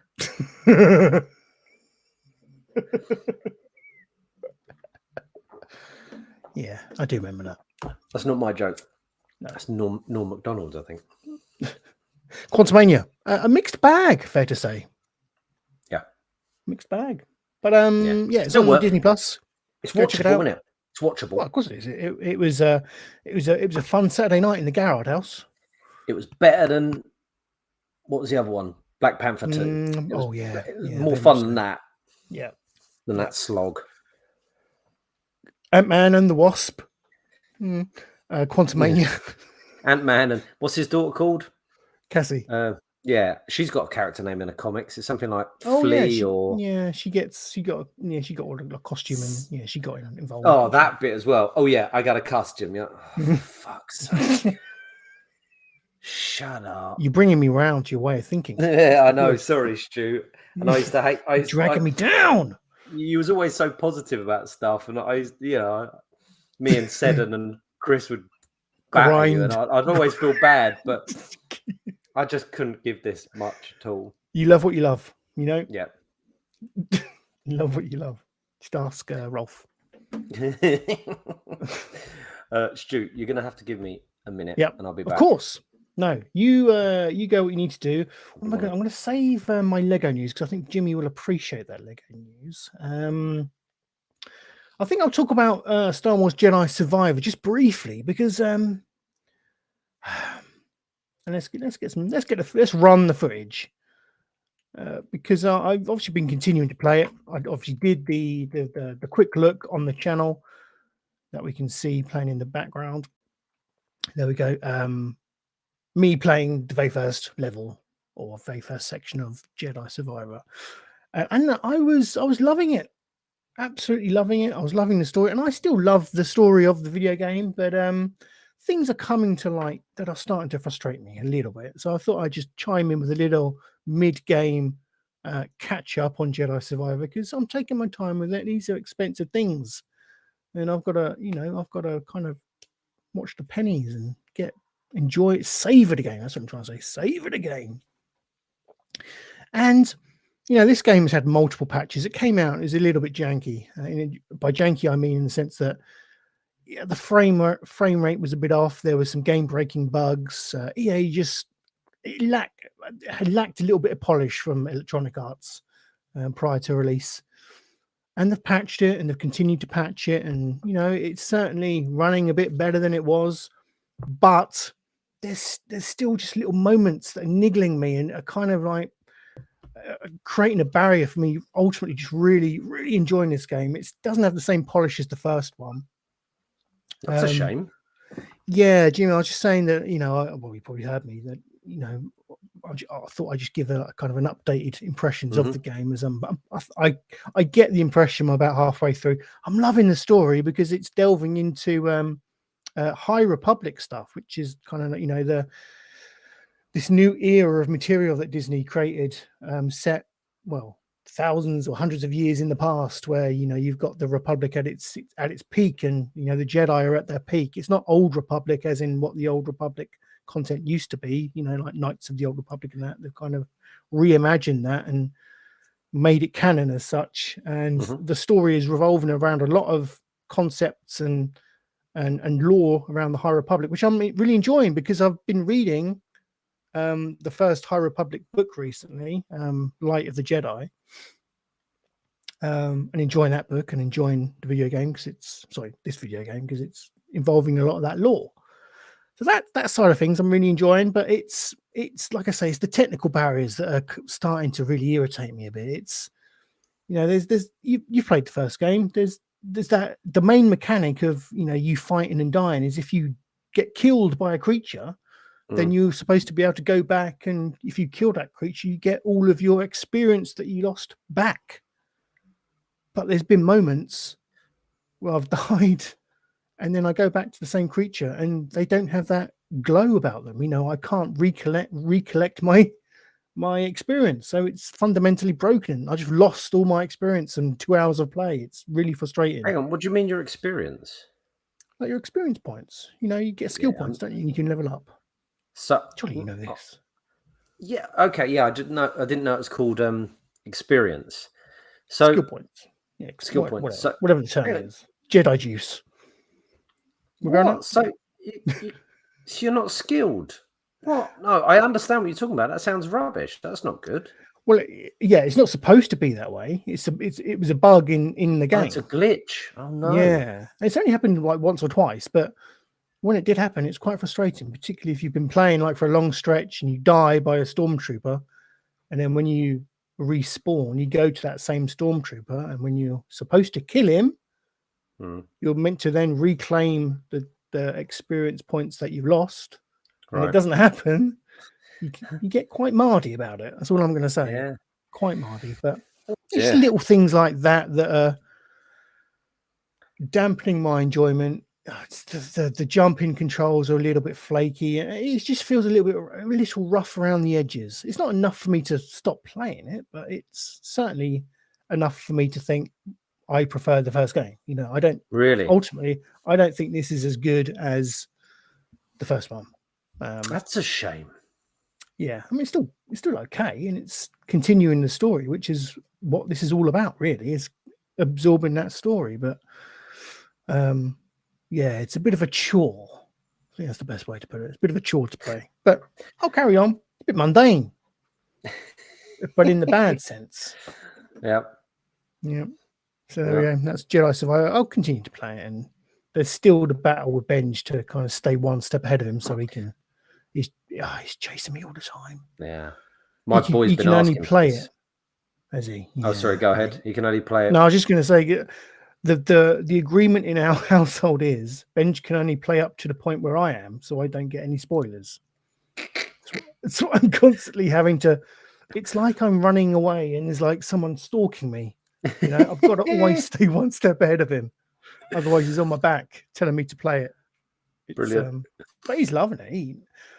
He's playing it on easy, so he's playing it on the very easiest setting. So he's killing bosses in like 2 lightsaber strokes. So yeah, he loves it. My boys have been asking for it, and I was like, "You haven't completed the other one yet." He went, "If I complete that one, I get this one." I'm like, That's we'll fair, say, Jimmy. we'll say that. We'll say that for now. And that's fair because you want to experience that story as well. I said that. So they know what's going on in the second He went, one. "It's so hard." He was talking about the first bit. It was like, "It's so hard." I went, "Well, the other one's good. This new one's going to be hard as well." It's harder, I think. Is it? Well, there you go. I'll tell him that. So, yeah. I'll tell him that. Is he He's a playing good the first gamer. one on easy though? Yeah. Yeah. Okay. Yeah. But it's okay. I'm still persevering. That's my recommendation. Stick with it. Stick with that's it. my review. I'm persevering. It's Put okay. that on your box. Our review for Ant-Man and Wasp: Quantumania, it was okay, and Star Wars game, it was okay. Not bad. Yeah. What's next? Lego news. You're gonna like this Lego news. Am I? Cool. Yeah, mate.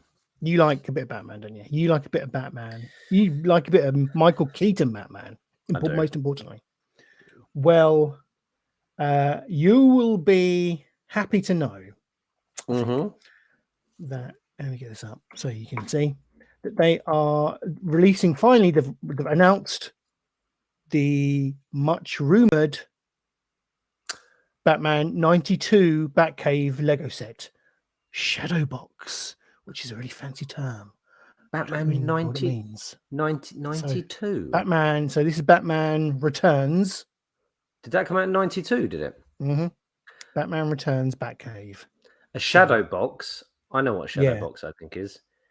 It's where you can see through the box. Yeah. Yeah. Well, exactly that. I didn't know what that was, but I mean, it looks cool, doesn't it? It's that's something you can have on your shelf, but I think you can open it up and have a right good play. Right good play with that. Comes with a Batmobile, Tim Burton Batmobile. Yeah. Penguin. This is 344 quid though. That's pricey, isn't it? That is priced what it is, I think. Yeah. But some of the the best bit about this set is the minifigures. Yeah, I want to see them. Which we're going to go through, I think. Hopefully we can see them. I think you should make out a little Alfred there. Can I zoom in? Yeah, no. Bruce and Alfred. Yeah. I'm hoping there's there we go. Look, here's I want to zoom in on this. Interesting. Look at that. So you've got Keaton. Mm-hmm. Another Keaton. That's obviously Bruce Wayne Keaton, Batman Keaton. I think that's just another bat suit. You've got obviously Pfeiffer as Catwoman. Yep. You've got Walken as Max Shrek. Max Shrek, yeah. Looks like Doc Brown to me. Yes. To me. Marty! Got Alfred. And a little minifigure Danny DeVito. Yeah. I wish I could zoom in on that, but yeah. Let me see if I can see him. I can see him. Oh, no, that's not working at all. So, yeah. I mean, it's got several. I think it's got some play features. I think, I'm sure I saw. Yeah, I think there's some little knobs that you can turn, and they do things like turn, like the back computer turns around, like the screen's on the back computer. And I think there's like a chamber for a bat suit that turns around, so it's quite interactive as well and intricate. Which is quite different this is one of the 18+ sets. It's meant for adults, but adults. I like the fact that there's the little play areas for you to tinker with. It's very cool. It is very cool. It is cool, but I'm not sure it's $344.99 cool. But that's the case with Lego, isn't it? All the time. It's the price, and are you prepared to buy? It looks big, doesn't it? Yes. Yeah. Who is that? Yeah. No idea.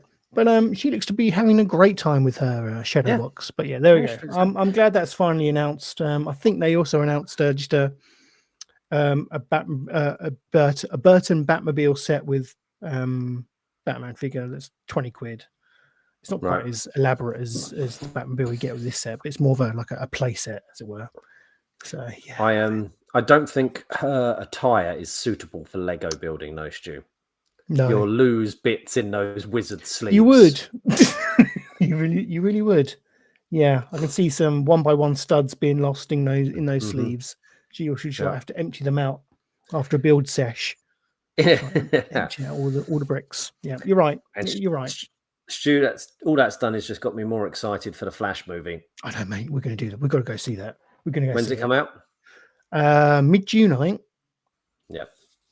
Yeah. Definitely. I saw have you seen the final trailer for it? I mean, it looks great. It just piqued my interest even more. It doesn't show any more. The one where you see Keaton's hair. Yes. Yeah, that. I think that's had some controversy because isn't he blonde? Well, he's just grey, isn't he? I thought it was blonde. Is he? I don't know. Perhaps he is. But he's bald in real life, isn't he? Who, Keaton now? Is he? Yeah. No. Yeah. Happens to us all, Jay. Happens to us all. He's definitely even the greats. Now. So there you go. Some Lego news for you. What else have I been up to? I'll save wrestling for a second. I want to just talk about the PlayStation Showcase. Okay. Because there's some things in here that I think you'll like. This is an event that Sony put on Wednesday evening. I saw you and the boys were watching it. You were chatting about it on the group. We were.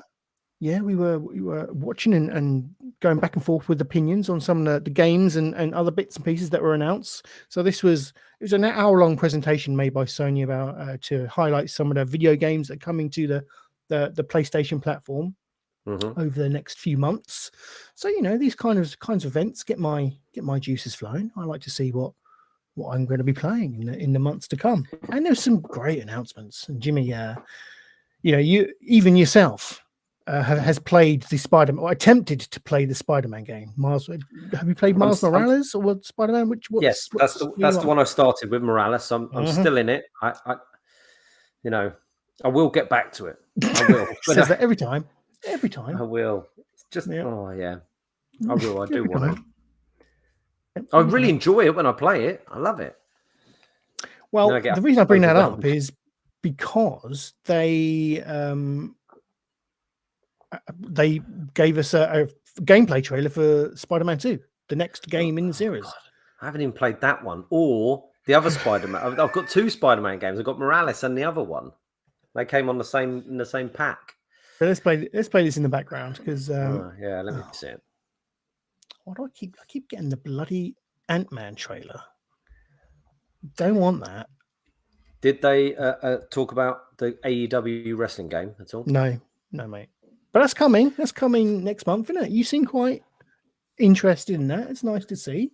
Well, for some reason, the guys who are high up in the AEW are gamers, aren't they? The Young Bucks and Kenny, they're gamers. So I think they've said it's going to be similar to those old games, those old wrestling games. Here Comes the Pain and that one, the ones that I liked, the ones that were really good. The ones where your N64, your WWF 2000, your No Way Out, the N64 classic, well-regarded wrestling games that people love. The one where you could climb up onto the SmackDown fist and jump off it. There was some silly stuff in there, and it was quite quick and. It was great fun. Those games. It was more arcadey. They've gone so real now that they're just dull. Yeah, Colin. Lord.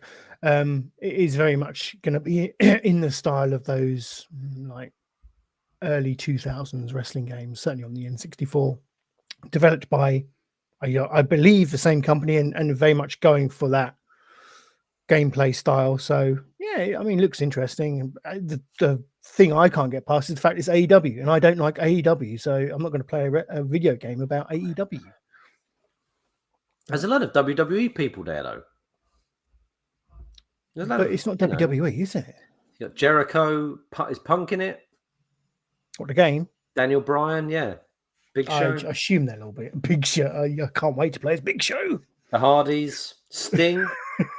I might as well just play WrestleMania 2000 because they'll all be in that as well. But let's get back to Spider-Man. Spider-Man 2. Suit.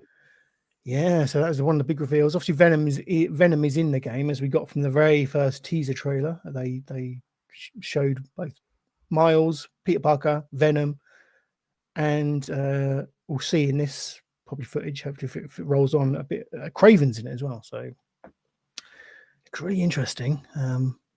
And you can switch between Miles and Peter. It looks like, I don't think it's on the fly like Grand Theft Auto 5 where you can just switch at any time, but I mean, I don't know, but the way they presented it, it was right. This is a bit of the story where you now need to play as Miles, switch to Miles. Can fly. Yeah, they've got like little flying squirrel wingsuit things. Yeah, which is Tad. Oh, it looks great. It looks fun. Yeah. I mean, these games are fantastic. I love the Spider-Man games. The mechanics are that's great. Craven's Hunter Goons. The physics and the mechanics of just swinging through the air is just so much fun. You could just keep swinging, isn't it? It's just so exhilarating just being able to swing through New York. So this was like this was the game they finished the presentation on. So it was their big tentpole release, if you like, for this year. It's coming out this year. September-ish, I think. They didn't give a date, they just said fall 2023, so it'll be coming at some point. Other announcements that piqued my interest were they're bringing out a little PlayStation handheld that you'll be able to stream your games from your PlayStation 5 to it. So I mean, that'll be a lifesaver for me. So if Amanda wants to watch telly, then I can continue to play the PlayStation on this little device thingy. It looked like a tablet with the PlayStation controller cut in half and the ends stuck on each end of the tablet. So it looked pretty ugly. Yeah. But functionally, yeah, love it. Yeah. What else? Let's get the list up, shall we? What else piqued my interest? I mean, Sony, Spider-Man's their big one, isn't it? Because they own Spider-Man. So. Yeah. A remake of Metal Gear Solid 3 Snake Eater. Right. Metal Gear Solid games, but yeah. I remember the first one. Yeah, well, they're remaking the third one for some reason. I don't know why. Like they did with the Resident Evil game. Yeah, a full remake, like back to basics, starting it from scratch kind of thing. What else do we get? A few announcements from some of Sony's like first party studios. We got Bungie are doing going back to their roots and producing a game called Marathon. I think that was one of their early games, but I guess they're remaking Marathon. I don't really know what Marathon is, but I like Bungie stuff. It's a sequel to Marathon Man, isn't it? With Dustin Hoffman and I think it is. Yeah. Alan Wake 2. That Pete, I like Alan Wake. That's coming out on October 17th. New Assassin's Creed game. We knew about these games, but they just showed more footage of them. Dragon's Dogma 2. Haven't they done enough Assassin's Creed games? Oh yeah, I mean it wasn't anything that. I mean, I'm not a fan of Assassin's Creed. They've done too many. I think you're right. Spot on there. Well, it's the black suit. It's the black suit. I mean, to be fair, I would say the that's a great gag by the Lord. Sequel to Snickers, wasn't it? Yeah, that is good. That is better than mine. There was as a presentation, the only thing that really out of the hour-long presentation the only thing that piqued my interest was Spider-Man 2 and this handheld. So take that for what it was. I thought it was a bit disappointing. So, but this video games are very, you take your pick and you just. I can't buy a lot these days. I've got to really be quite choosy with the games I'm buying. So I'll probably buy Spider-Man and that'll be it for the rest of the year. But, sadly. I got Spider-Man, I think, 2 years ago. Yep. Still haven't completed it. No. I'm on level 2. What we else spoke you about got for us, wrestling. Stu? Well, we spoke about wrestling, and let's just kind of carry on the wrestling theme. I watch, as I always do, I'm watching some wrestling, some WWE TV. It's Night of Champions tomorrow, as of recording. Yes. Saturday Night of Champions over in Jeddah, I Saudi can't Arabia. watch it. I can't watch it, so no spoilers. I'll be watching it Sunday night. Oh, okay. I may watch it live then. Yeah, if you're not go gonna for watch it. it Go live. for it. Yeah, Okay. go for it. But just don't All write right. anything about it. Anything. It's Even even mundane. Even sometimes when people put like the Rock versus Hogan match, or they'll put the name of the person who won first just by accident or whatever. The way you might put the person who won with a capital letter. Like, you don't put anything. Okay, nothing at all. Okay, duly I will noted. be off that group anyway. You guys can't flip and help yourselves. I'm fine. It's bloody Midian. He just goes straight in there, isn't it? Yeah. Oh my god, did you see it? Oh my god, Austin won. Straight in there. But yeah, Night of Champions.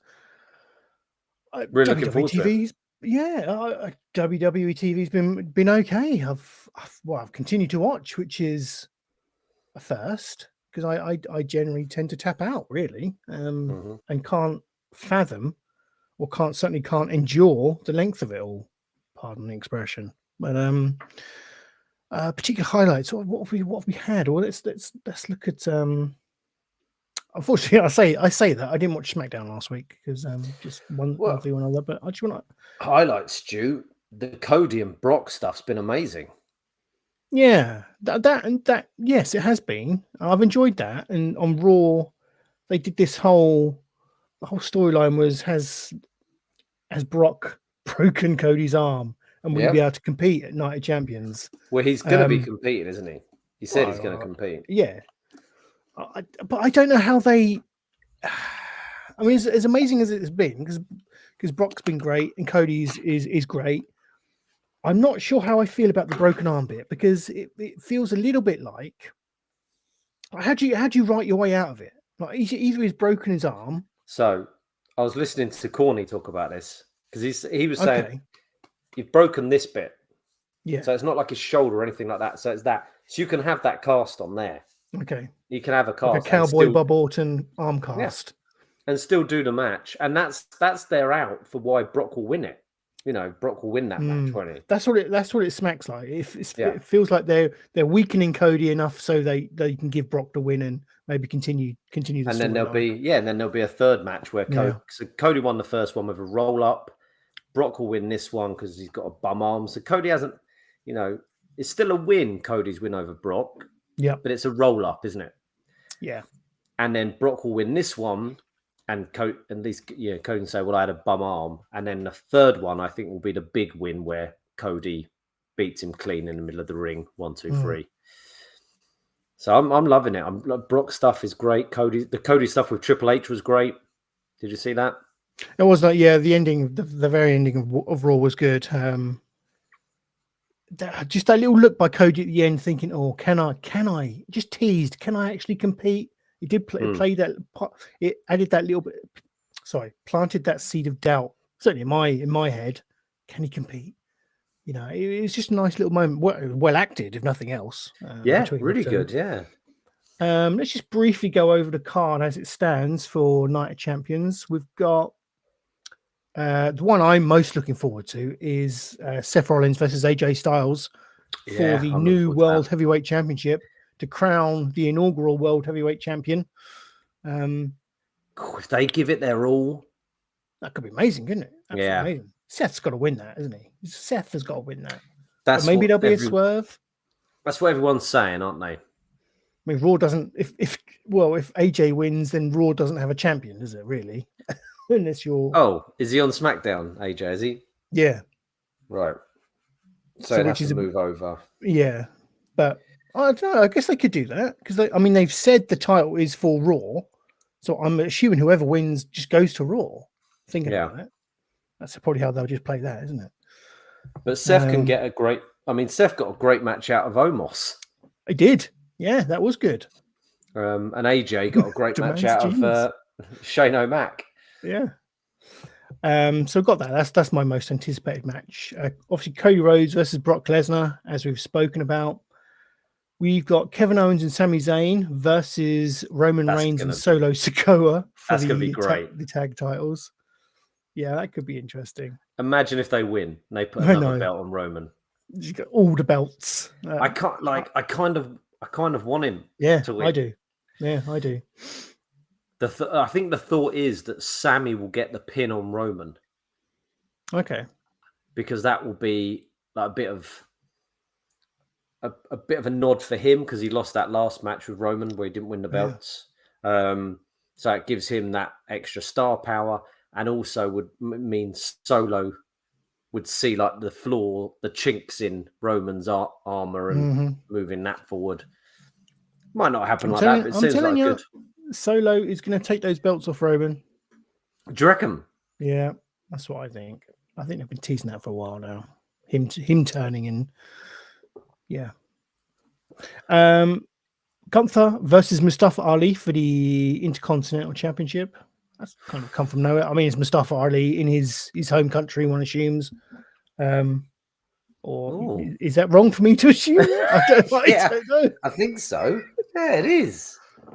He's got a foreign name. They're in a foreign country. Let me just double check that. Let me check my source on that. He's very good, Mustafa Ali. Oh, no, that's going to be interesting. He was born in the United States. Yeah. There is a wrestler. There is a wrestler who is from Saudi Arabia, isn't there? Who always wins his matches when they fight there. Who's that? I don't know. Quick, get out of this. Who's that wrestler who is Saudi? He always wins every year. He wrestles. He's on like NXT or something, but when they wrestle in Saudi, he's always on the main card. And Saudi wrestlers, Mansoor, yeah. He'll come out and save the day. Oh dear, that was unintentional racism. That was what subconscious, wasn't it? That was my subconscious racism coming out. I'm so sorry. Yeah. So sorry. Bianca Belair versus Asuka for the Raw Women's title. God, these are all going to be great matches. Yeah, Rhea Ripley versus Natalya. That's a strange one. Where's Natalya? Yeah, why is she going for that? They've put some duds up against Rhea, haven't they? Yeah. Oh god, yeah. I really like Zelina Vega. And that was a nice moment, her having that match in Puerto Rico. Yeah, and that's probably where she's from. It is on this occasion. All right. But yeah, like I think Natalya is arguably the most boring wrestler on the card. Yeah. Just bores the hell out of me. Yeah, you do. I do emit a bit of a sigh when she's involved. You get, oh, really? I think maybe what also happens is you get that wonderful Hart Foundation or Bret Hart guitar squeal at the start. It's Natalya. And she's wearing her dad's stinking hat. Yeah, wearing her dad's smelly beret. And finally, we've got Becky Lynch versus Trish Stratus, which could also be fantastic. Yeah. Yeah. So that's the card. Obviously subject to change. Go on. Comments from Lord Doolan in the chat. Oh, yes, Lord. How are we? Lord Doolan says they moaned at Cody for winning with a wrestling move. Yeah. People are always going to moan about something, Mr. Doolan, aren't they? People are going to moan. Lord Doolan. Sorry, Lord Doolan. Particularly the wrestling, internet wrestling community. They do love a moan. It's the roll-up, isn't it? Back in the day, we loved the roll-up. I love a roll-up. No, I love a roll-up. There's been too many. The Lord also says, first, Sami Zayn has been allowed to wrestle in Saudi due... Okay. I assume that means first time Sami Zayn has been allowed to wrestle in Saudi due to his Syrian heritage, so he'll probably lose, to be honest. Yeah. Yeah, and I only found out the other day that he's Syrian, Sami Zayn. Because he does. He looks Irish. I'm sure he does. He does obviously when I'm sure he did a charity drive for Syria. I think he continues to do that, just to support the people who are struggling in that country, which makes sense. Him being of Syrian origin. Yeah. Yeah, there we go. That's cool. Yeah, enjoying WWE TV, and we've got some WWE news for you just briefly, and that's the fact that Nick Khan, isn't it? Yep. I always get the Khans mixed up. It's Tony for AEW and Nick for WWE. Nick Khan is saying that the company are open to adding a third hour onto SmackDown. There's Could too you much handle another wrestling. hour of wrestling? I don't even watch the full shows. I watch it on YouTube. Yeah, I would just watch the highlights. Yeah, there's just too much. When I used to commute to London, I'd have the time to watch Raw. Yeah. There and back again. That would be my 3 hours. The drudgery of the commute. Whereas now it's like a 3-hour show. It's like no way. But now they're doing another AEW show. They are. So yeah, Saturday nights. What's that called? Collision or something? Yeah. So that would be what, 4 shows? Dynamite, Dark, oversaturation, isn't Collision, and the other one, Rampage or whatever. Yeah. Too much. Oh, I think I'm pretty sure Dark is being discontinued. I'm sure I read that. So that makes sense, doesn't it? But let's just delve deeper into this story. So, like I say, Nick Khan is saying the WWE is open to a third hour of SmackDown. And this is from Nick's appearance at the JP Morgan conference in Boston. CEO Nick Khan represented the company. And as the conversation rolled on, he stated that WWE is open to a third hour of Friday night SmackDown. And he began to speak about WWE doing more shows internationally, which is always good. I think that's been a big success, holding shows in, like Puerto Rico. He's obviously got Money in the Bank coming up in London. We've had Clash at the Castle. The Saudi Blood Money. The Saudi show is usually the greatest show ever or whatever, but this is Night of Champions, which the Night of Champions is one they do, isn't it? But they're doing Night of Champions in Saudi Arabia. Established, yeah. Usually it's called Crown Jewel or Blood Money or whatever, isn't it? Yeah. WWE Blood Money. That'd be good, that. They did Bad Blood, didn't they? That was a pay-per-view. Wasn't that the one that Stone Cold, when he was GM, he created? I'm sure he did. My memory could be failing me, but I'm sure that's what happened. But anyway, Nick Khan has also mentioned they want to do international shows, as we just discussed. And they're currently in conversations with international cities about 2024 dates. So maybe we'll get another London show or a UK show in 2024. Fingers crossed. When it comes to Monday Night Raw, he said there are internal conversations about the third hour of Raw and how to make it more engaging. The exact verbiage that Khan used was to make it more adult themed. That'd be interesting. It's like as the show goes on, they get more risque as they go past the watershed. Good idea. Crosses over 9 o'clock, and then I don't know, Trish comes on naked or something like that. I don't know. I'm just thinking out loud. Yes, clearly. So they're clearly thinking about how they want to kind of develop and tweak the formats that they've got. Because they're quite well established formats, I think. But I think we'd all say I think a third hour of SmackDown is a no. I like the fact that SmackDown's only 2 hours or 2 hours 15 or whatever it is. Yeah. Bright, breezy, done. Just knock it out in whatever. Yeah, 100%. Keep as is. Yep. Doolin is sold. I'm assuming he's sold on Trish Stratus. Yeah. Yep. Good lad. Who isn't? There we go. That's all we can geek. We got there in the end, Jimmy. Yep. A good week. I've enjoyed my week. Been all right. But to finish the show, obviously we have some lighter news stories for you in our suitably titled and finally segment. So brace yourself, Jimmy.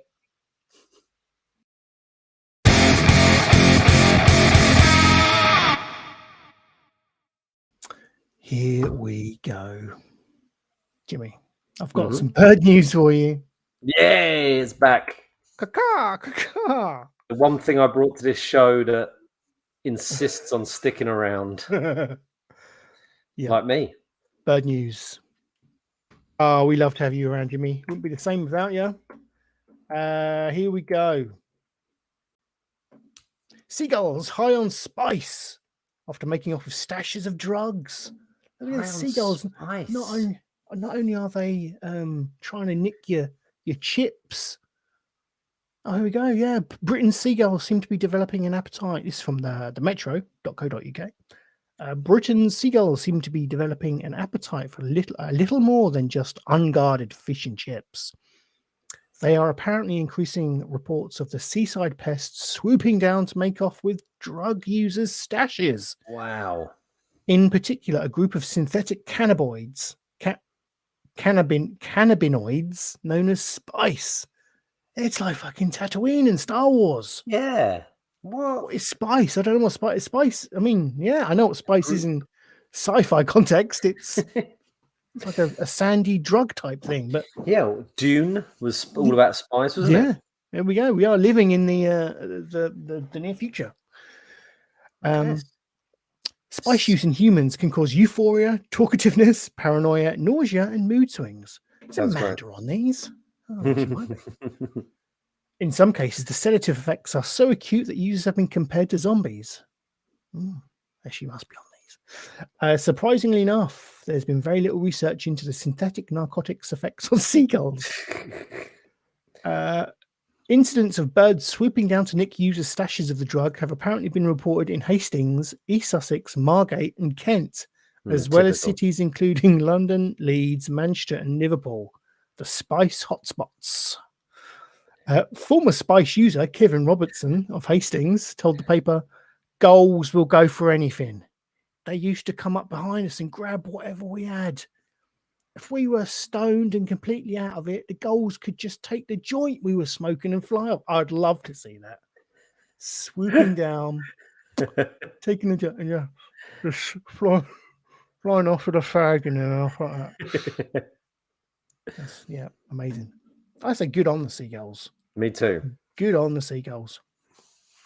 There's not enough drugged up birds out there. Lord Doolan is has quite the knowledge on spice. Spice is a horrid prison drug. Lord Doolan is from the streets. Is he? He sounds it. It's man-made and really strong. Well, it said synthetic, didn't it? So I did wonder what that was. Zombie stuff. Crikey. So we're going to look out for swooping birds. Oh, hold on. There was more from that chap talking. Carry on. I was enjoying the voice. In the end, the best place for us was in the covered bus shelters.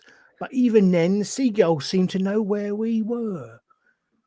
Azad of Leeds, who is also a former user, added... Here we go.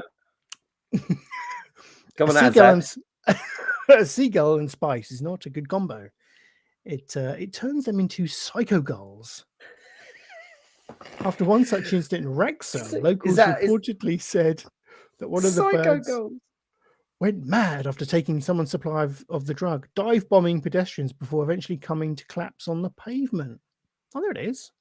It looks like tea. Spice, nice. Yeah. Crikey. I like the way you read it like you was like an old man from the war. What we used to do is we'd hide from the Nazis in a bus shelter, and then the seagulls would turn up wearing swastikas. Oh, here we go. Yep. One more voice for you, Stu. Bring out the Welsh. Seagulls on spice went for a stroll around Wrexham to see two officers checking out a stone seagull. What? Went for a stroll around Wrexham to see two officers. Okay, so the two police officers checking out a stone seagull in Wrexham. That was it. He went, seagulls on spice? Went for a stroll round Wrexham to see... Did he go for a stroll, or did the seagulls on spice go for a stroll? Seagulls on Spice. That sounds like a band. That's a good band name. Seagulls on Spice. It is. I think they're getting gyps, but they're getting a beak full of spice. There we go. Another added. There we go. Look out if you're. Last line. Another voice, please. Oh, this one. Okay. Another. Which? Scots. Another day, another zombie seagull. They think they're getting chips, but they're getting a beak full of spice. Jesus, that was good. But it's chops. Sorry, yeah. Good chops. They think they're getting chops, but they're just getting a book full of spice. It's like that. It went a bit Borat there. Wow. Here we go. My second story. Man caught hold on. smuggling. Before you carry on, just for wonderful pun in the chat from Alex. Oh, spice gulls. Very good. Yep. Do you know what? That's getting a reaction. That's going to get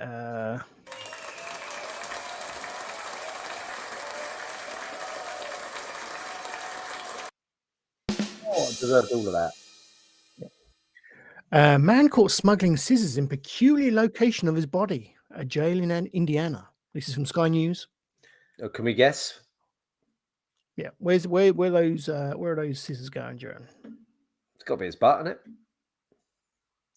It's his butt. Jail staff became suspicious when the man refused to cooperate during a routine search, and it took 2 body scans to reveal what he was hiding. There we are. It was a 9-inch pair of scissors. Staff made the discovery as they processed him for a stay at La Porte County Jail in the U.S. state of Indiana. Officials said the object was identified in a peculiar location after suspicions were raised when the arrested suspect refused to cooperate during a routine search on Wednesday. The man eventually reluctantly agreed to an electronic body scan when the jail's assistant commander of operations, Lieutenant Jeff Holt, observed what appeared to be a foreign object inside the anal cavity of the arrestee. Wow. Stu, I wouldn't say that was a peculiar location. If someone said to you, you've got to hide these scissors on you, where else are you going to hide them? Well, there is that, but a peculiar location would have been like behind his eyeball. Up his arse is an obvious one. Yeah, I mean, it's the go-to place, isn't it? Let's be fair for prison smuggling. It's your prison purse. Exactly. Yeah, it's like Hermione's purse, isn't it? Like everything up there. Yeah. Yes, she does. Yep. I'm talking about her bag, not her. Oh. I thought you was talking. That's where she hides her Ron's Weasley. But why did he want scissors? I guess some kind of makeshift shank. That's not even a makeshift shank. That's an actual shank, isn't it? Yeah, it's just a weapon, isn't it? Or maybe he wanted to make some. What are they called? Some paper chains. Yeah. You wanted some light crafting. Yeah. The scissors were removed a short time later from the arrestee without incident. Oh, that's very disappointing, isn't it, really? How did he get the handles up there? That's a lackluster end to this story. That's fine. We just took them out. Well, we all moved on with our lives. My presumption is that bit's hanging out. So they just went... Yeah. Like the loop. The finger loops. Yeah. Simple. Yeah. Easy peasy. Lemon squeezy. Yeah. Yeah, so there's no real further details apart from that's it. That's where you stick them. Scissors in the bum. I'm not sure where I wouldn't go with the bum. I think I don't like. Could you like? I don't know. I'm trying to imagine like crevices and such that I could secrete them in. Like you can't go in like under your arms, can you? It's very dangerous. I think you're better off getting a plastic toothbrush and then sharpening it. That's your shank. Yes, that's your shank. Yeah, that's your shank right there. Because a toothbrush, yes. Scissors, no. My finally story, and finally, this is the real final. You got blooming hell! Wow. Third. This is a good one. Every parent's worst nightmare is probably this situation right here. Oh my god! Is it Rolf? No, it's finding your child in a washing machine. But don't worry, that's not a child. That is a T-shirt Oh with a my child's face on God. it. Jesus. Dad gets huge fright as wife washes T-shirt with their baby's face on it. That is go down. That is Come horrid. down and see, oh my God! That would scare the hell out of you. Yeah. And the Oh time my of their God. life. And the time of their life. Let's go on. Can you imagine the horror this dad felt? This is from the Metro. Can you imagine the horror this dad felt when he saw his baby's face looking at him from inside the washing machine? It's his kid. Yeah.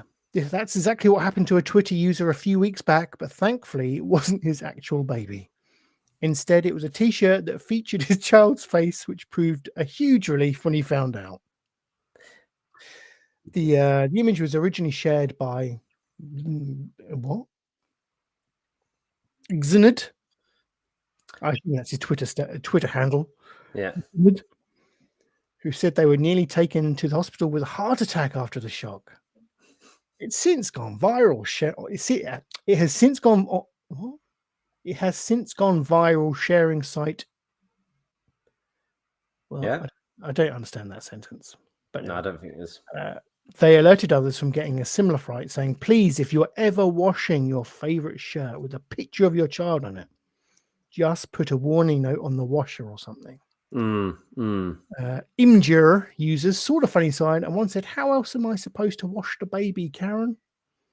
While another put, "It helps if the baby doesn't look terrified on the shirt too." Wonderful quips. Yeah.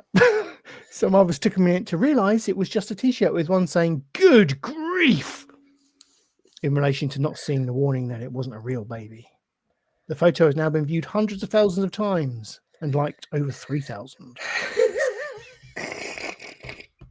Well, Stu, the article was awful, but the story was good. The story was golden. Yeah. Yep. There we go. What comments? What we got? Lord Doolan says, in order that his grave wouldn't be defaced, they scattered Rolf's ashes at sea. Ah. Check the next bit out. Easy to find though, between two boys. Brilliant. Well done, Lord Doolan. And Alex says, "I'm never swimming in the sea again." There you go. A lovely end. A lovely end. A high. Finishing on a high. Yep. A bit of ring rust, that show, but ultimately, All right, it was hey, enjoyable. all right. Don't slag us off. And get rid of that baby's face. Yeah. Hello. Having the time of their life. I might just print off a picture of one of my children's face, put it in there. Oh, Jimmy, it's been a blast as always. Lovely to have you back. Lovely to have the show back. Lovely to have the chat back. And let's just say thank you. Our thank yous to those in the chat. It's thanks to the Lord. Thank you to Alex. Holly tuned in. Thank you, Holly. Adam Howden tuned in. The famous Adam Howden. World-renowned Adam Howden. Rock. I hope we didn't slag you off too much, Rock. It's all in jest. All in jest. Who else do we have? Neil J, of course. Thank you, Neil, as always, for joining us. John Simmons Scale Model, I was there. Shinobi Sun Moon. Thank you, Shinobi. I think that might. We had our donation from Lord Doolan. I forgot about that. The Kofi Streambot. 10 grand. We need to. We'll split that coffee between us. Yeah. Yeah. Spend on the show. Yeah. So of course we will. All proceeds. We can put it towards our tickets to see the Flash. Oh, that's a bloody good idea. Yeah, we'll do that.